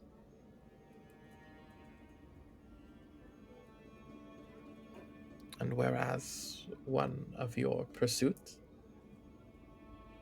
may find their power and prowess coming from many years of study, those of us who walk in faith find our power in faith. You come here seeking secrets that will not reveal themselves to the likes of you. It is faith. All aspects of divinity are about faith. You may be used to formula and charts and reproducible, replicable effects. Such is not the case with us. We do not pretend to know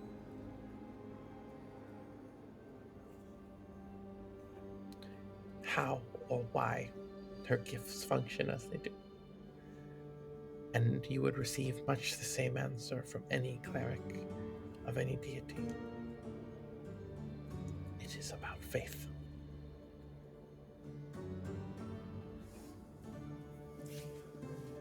I just want to note that Nimra has a tome open, and even if the light is not bright enough for them to actually see what they're doing, they are taking notes.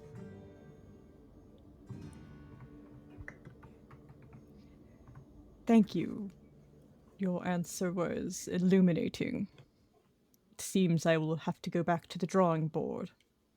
more things to discover, more things to figure out. What is it that you seek to do?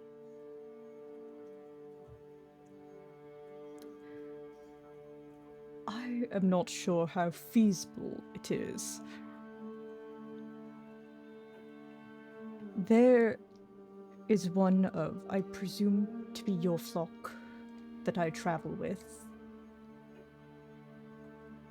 She pulled me aside yesterday and asked me if there was a way to speak with a I presume, long past loved one.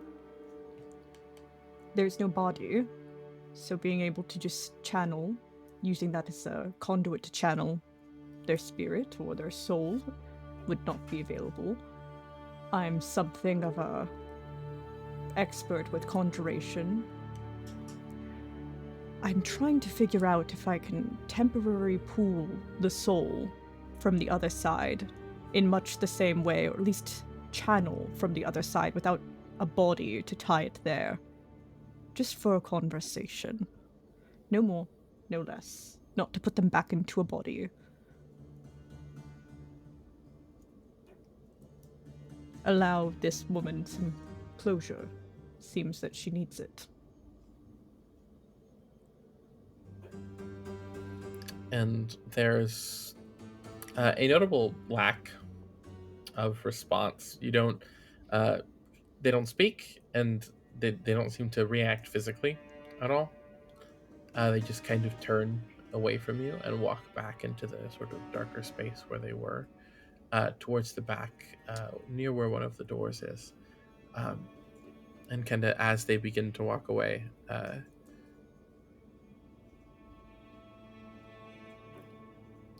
oftentimes we seek answers in this mortal plane that are beyond us, that elude us. Many academics have worked for many years to decipher the secrets of this world and of worlds beyond. Perhaps consider where your faith might take you. And they step away, and the door opens silently. It opens inwards, and they step in, and it closes. And you do not see them handle the door at all. It just, and then closes. And okay.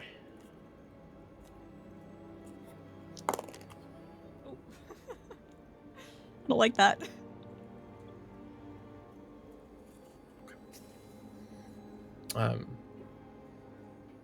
As you kind of turn around back to the ravens around the shrine have retreated back into the rafters, and there is once again a heavy and a little uncomfortable silence and chill in the space.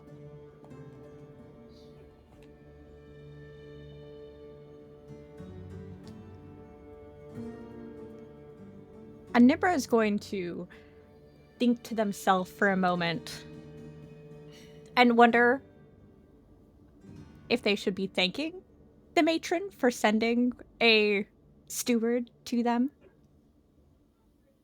and will quickly bow their head and offer a thanks to wherever it might end up. This is allowed or like internal? Internal. Okay. They already thanked the member of the flock already to their face. Okay.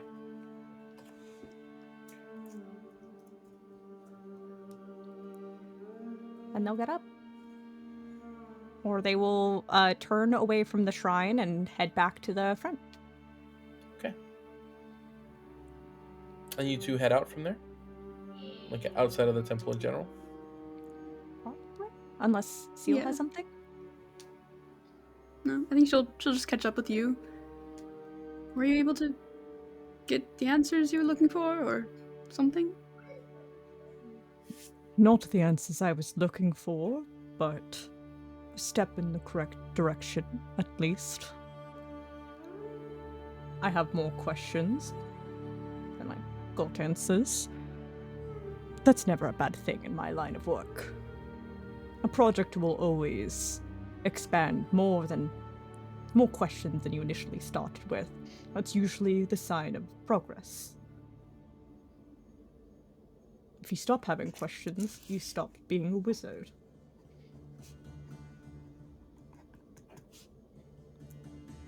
You were... A couple days ago, you were...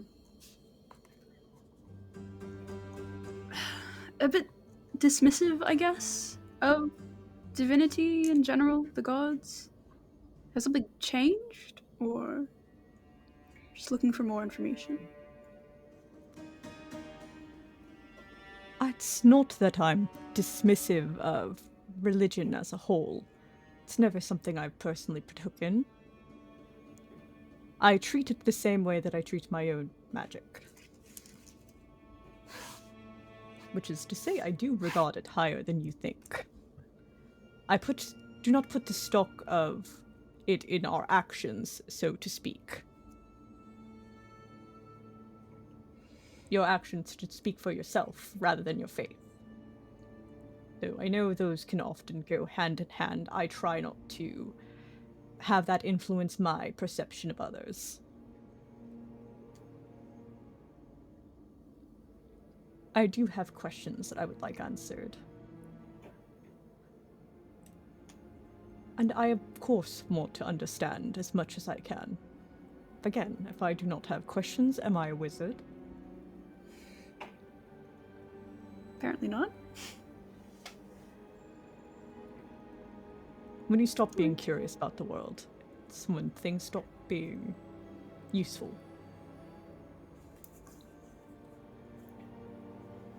I understand that.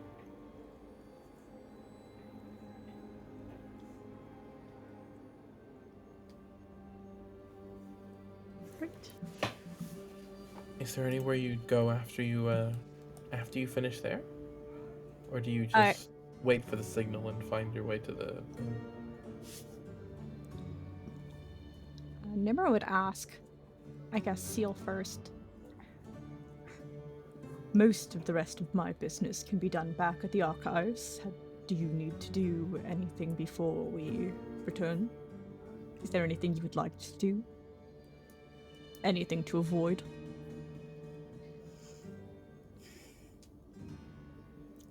I'll be honest, I don't know which is which right now.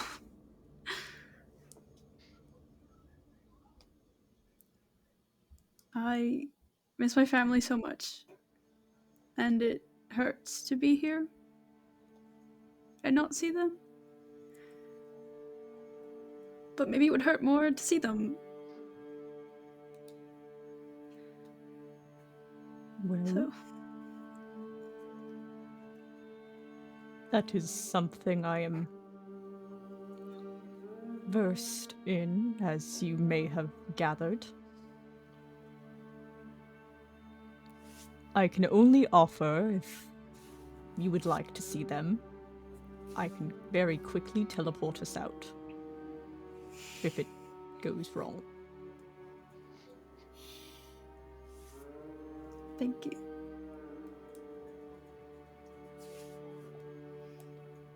Maybe tomorrow? I'll set aside the time for it.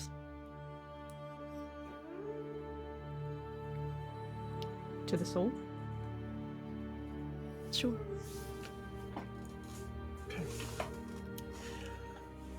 Gather up and make your way back to the Rexxentrum archive.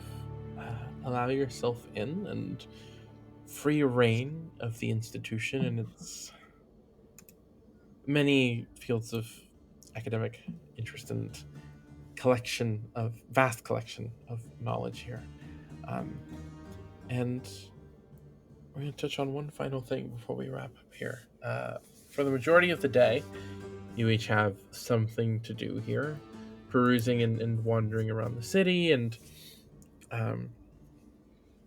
spending time at the archive or spending time back at the the Great Pearl, now that you know where it is. I will ask, I guess I should specify, since you mentioned the archive, is there anything in particular you're doing or looking into while you're there? Oh, Nimra is taking textbooks on necromancy. Okay. Gotcha.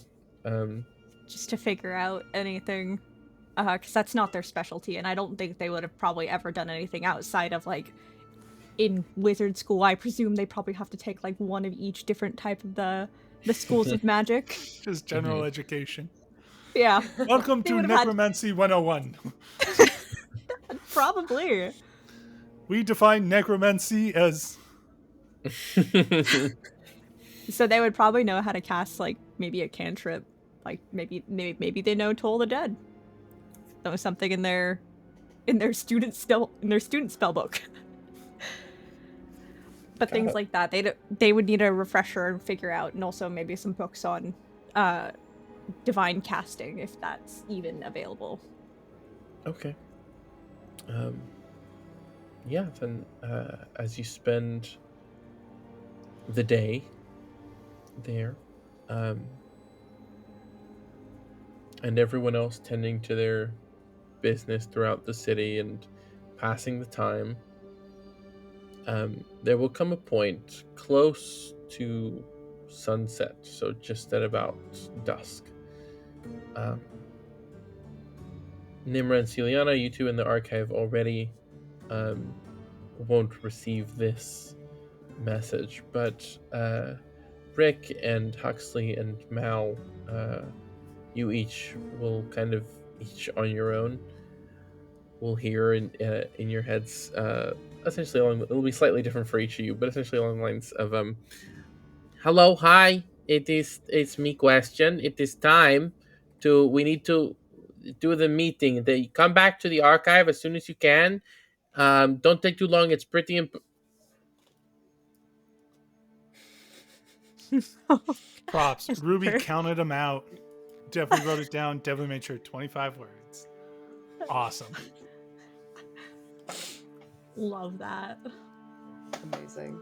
Sorry, hold on. It's very important is what I was going to say. And you need to come right away. I said that already. Okay, see you soon.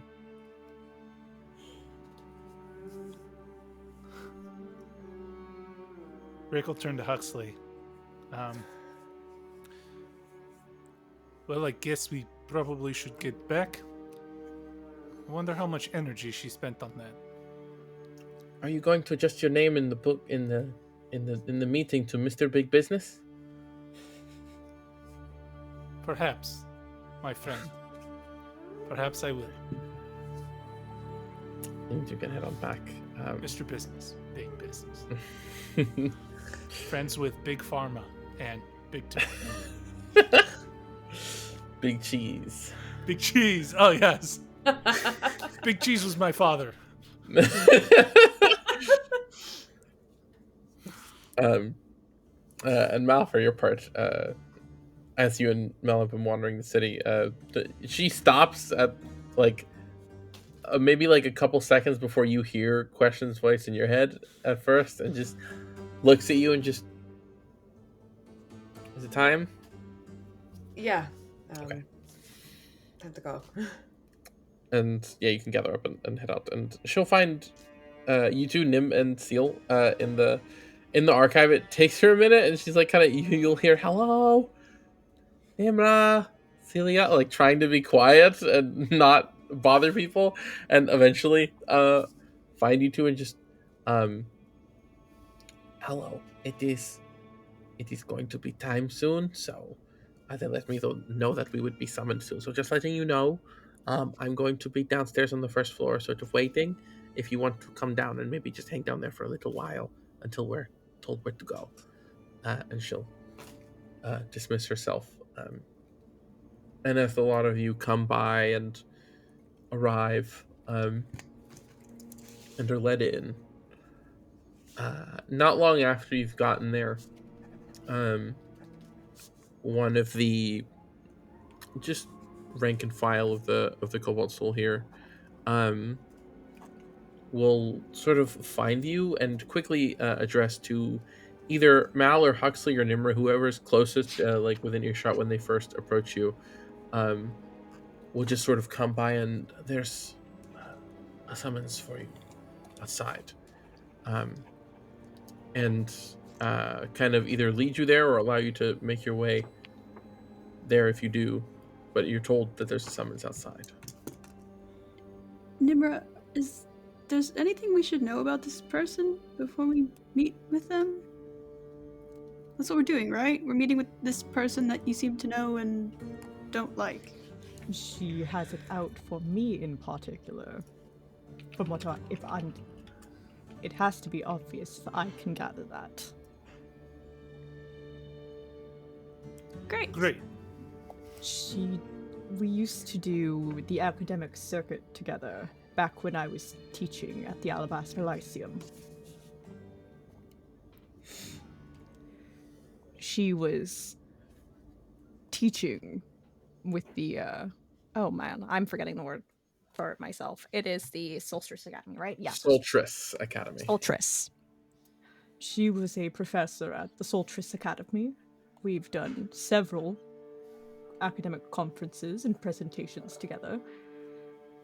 And, how do I phrase this delicately? Don't. I'm sure you all are aware of the stereotype that wizards have. Very proud individuals.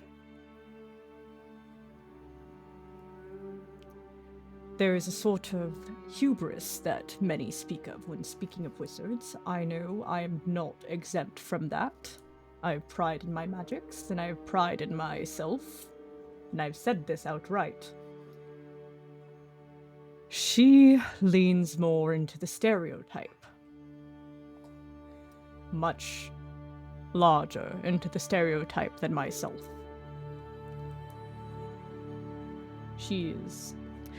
what is the phrasing? A pedant? Know-it-all?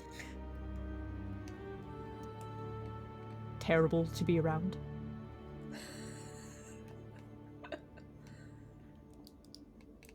So And she what? does not like myself.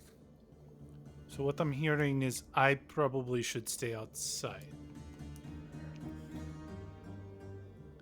Frankly, you should trade places with me.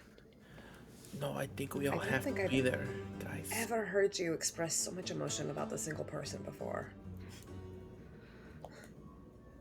Yeah. She brings out the worst in me. Wait, there are sides to you? It's like a coin. Got it. Okay. All right. After hearing that this person taught at the Solstice Academy, does that ring any bells for Seal? Like anything that Amara would have mentioned, or? You can make a history check. Like a coin. So You get two sides of Nimra. 14. Normal, annoyed.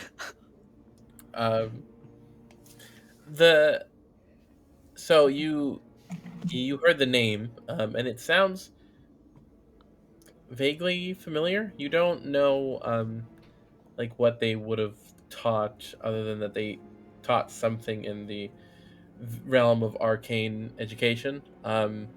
But it's like a name you might have heard in passing. It was definitely not somebody who was particularly important or frequently mentioned by Amara ever. She might have mentioned her in passing at some point or something along those lines, but not anything enough for her to stick out. Cool.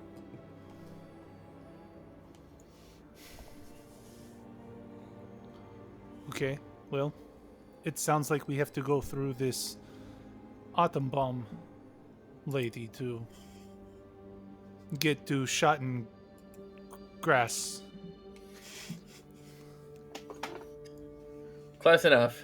Nimra So- almost takes a moment to correct him, but they're not going to because they're really hoping that she takes offense to that.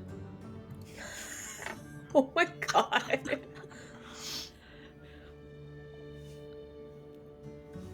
And for her part, Question will gather up her things as you're discussing, and then just sort of stand by your table and just, are we ready to go? We don't have much of a choice. Okay. All right. And she'll start making her way out and lead you all out through the front doors of the archive if you follow.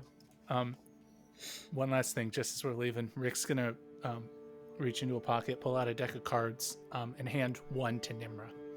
Oh. And he's gonna say to them, just tuck this in your cloak, would you? You know, keep our cards close to the chest. And he's gonna give like a little bit of a smile, and take the rest of the deck, tuck it into his jacket, and head off and follow Question. Nimra's gonna stare behind him and lean towards Seal. Is this in regards to a gambling metaphor? Are you familiar with this manner of speech? Yeah, yes, yeah. I think you got it right. I think you got it. I don't know if I have it. Is this supposed to be card on chest gambling? Are people not supposed to see it? Is that what that means? I think you might need a little bit more study, but you're close. I'm hearing school field trip to the casino. And maybe when we get back.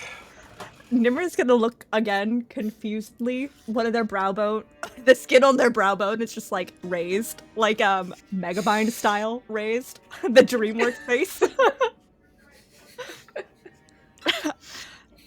Oh my god, Nimra looks like Megamind. Sorry. Yeah. Oh my god, I love Vidalkin. And they're going to place the card in the breast pocket, I guess, of their leather armor. Tuck it into the folds. Yeah, fucking guess. Yeah, you all can head out through the front doors. Where upon exit, you are greeted by a little handful of, kind of just beyond the doors of the doors of the archive, a smattering of Crown's Guard in their full uniform, and one sort of steps to the front, and just kind of like overlooking a sort of roll of parchment that they have in their hands, and kind of scans it over and then pockets it. You all summoned to meet with the Archmage of Antiquity, with Lady Ottenbrock. We will be escorting you to her tower in the candles. You will follow close behind, especially once... Oh, fuck, I forgot the name of it. Once we have left the tangles into the Shimmer Ward, you are not to step out of sight once within the vicinity of the candles, nor once... So many tabs! Where'd you go? There we go, okay. Next district. Once we are within the Shimmer Ward, and especially not out of our sight once we are approaching the two-faceted tower. And they will sort of like, they will speak in none of you speak Zemnian, do you? Okay, both of you will understand. You lot, perimeter around, 3 and back, 3 on each side, and we'll turn back forward. Follow along, please. And we'll gesture for you all to follow. Wherein, if you do, they will begin to lead you from where you are, in just outside the archive here, all the way around down to the down to this first, if you look at the map, the first Pentagon wall, The entrance is all the way down here, so you're led all the way round south towards the gates to the Shimmer Ward, and inside this this specific neighborhood of Rexxentrum, which is this is where the nobility live, where guild leaders live. This whole area is lined with beautiful gardens. There's a number of museums celebrating Zemnian culture, specialist merchants, and you pass by what look like amphitheaters that those of Seal, you've heard are essentially home to debate forums.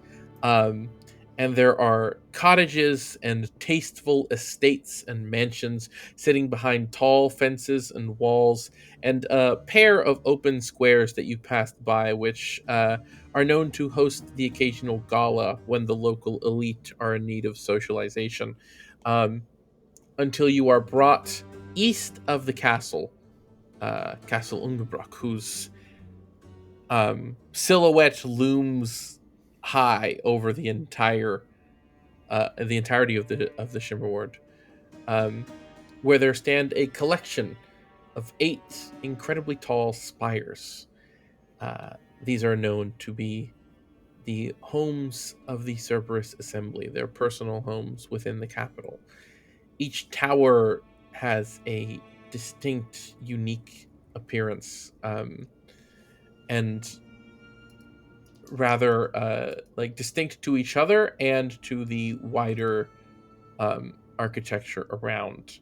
You can see one multi-spired tower of brass and ruddy bricks near the southern side where you come in through.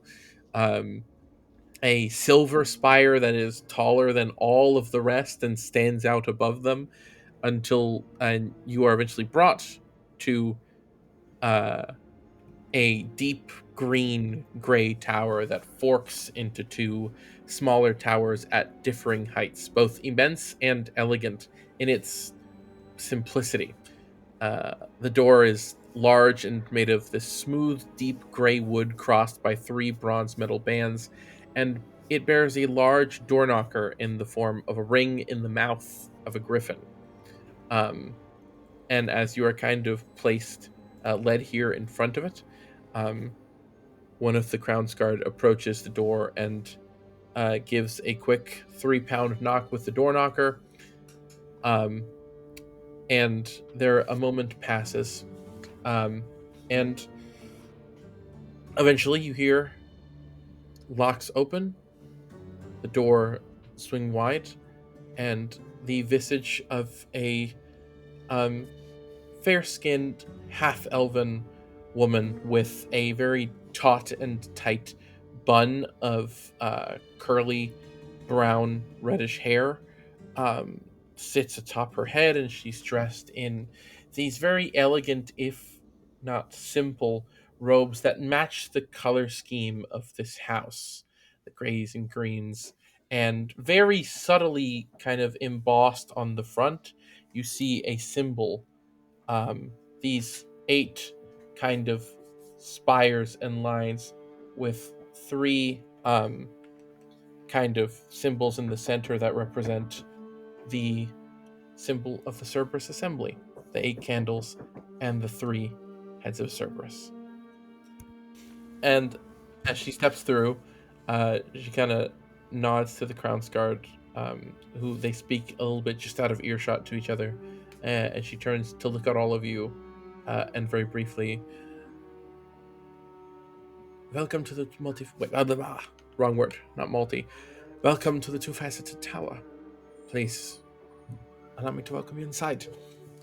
And that's where we're going to call the session for tonight. Everybody, prepare to head inside and speak to this new member of the Cerberus Assembly and see what she wants and where it takes us before we continue on with our business in Rexxentrum before heading out.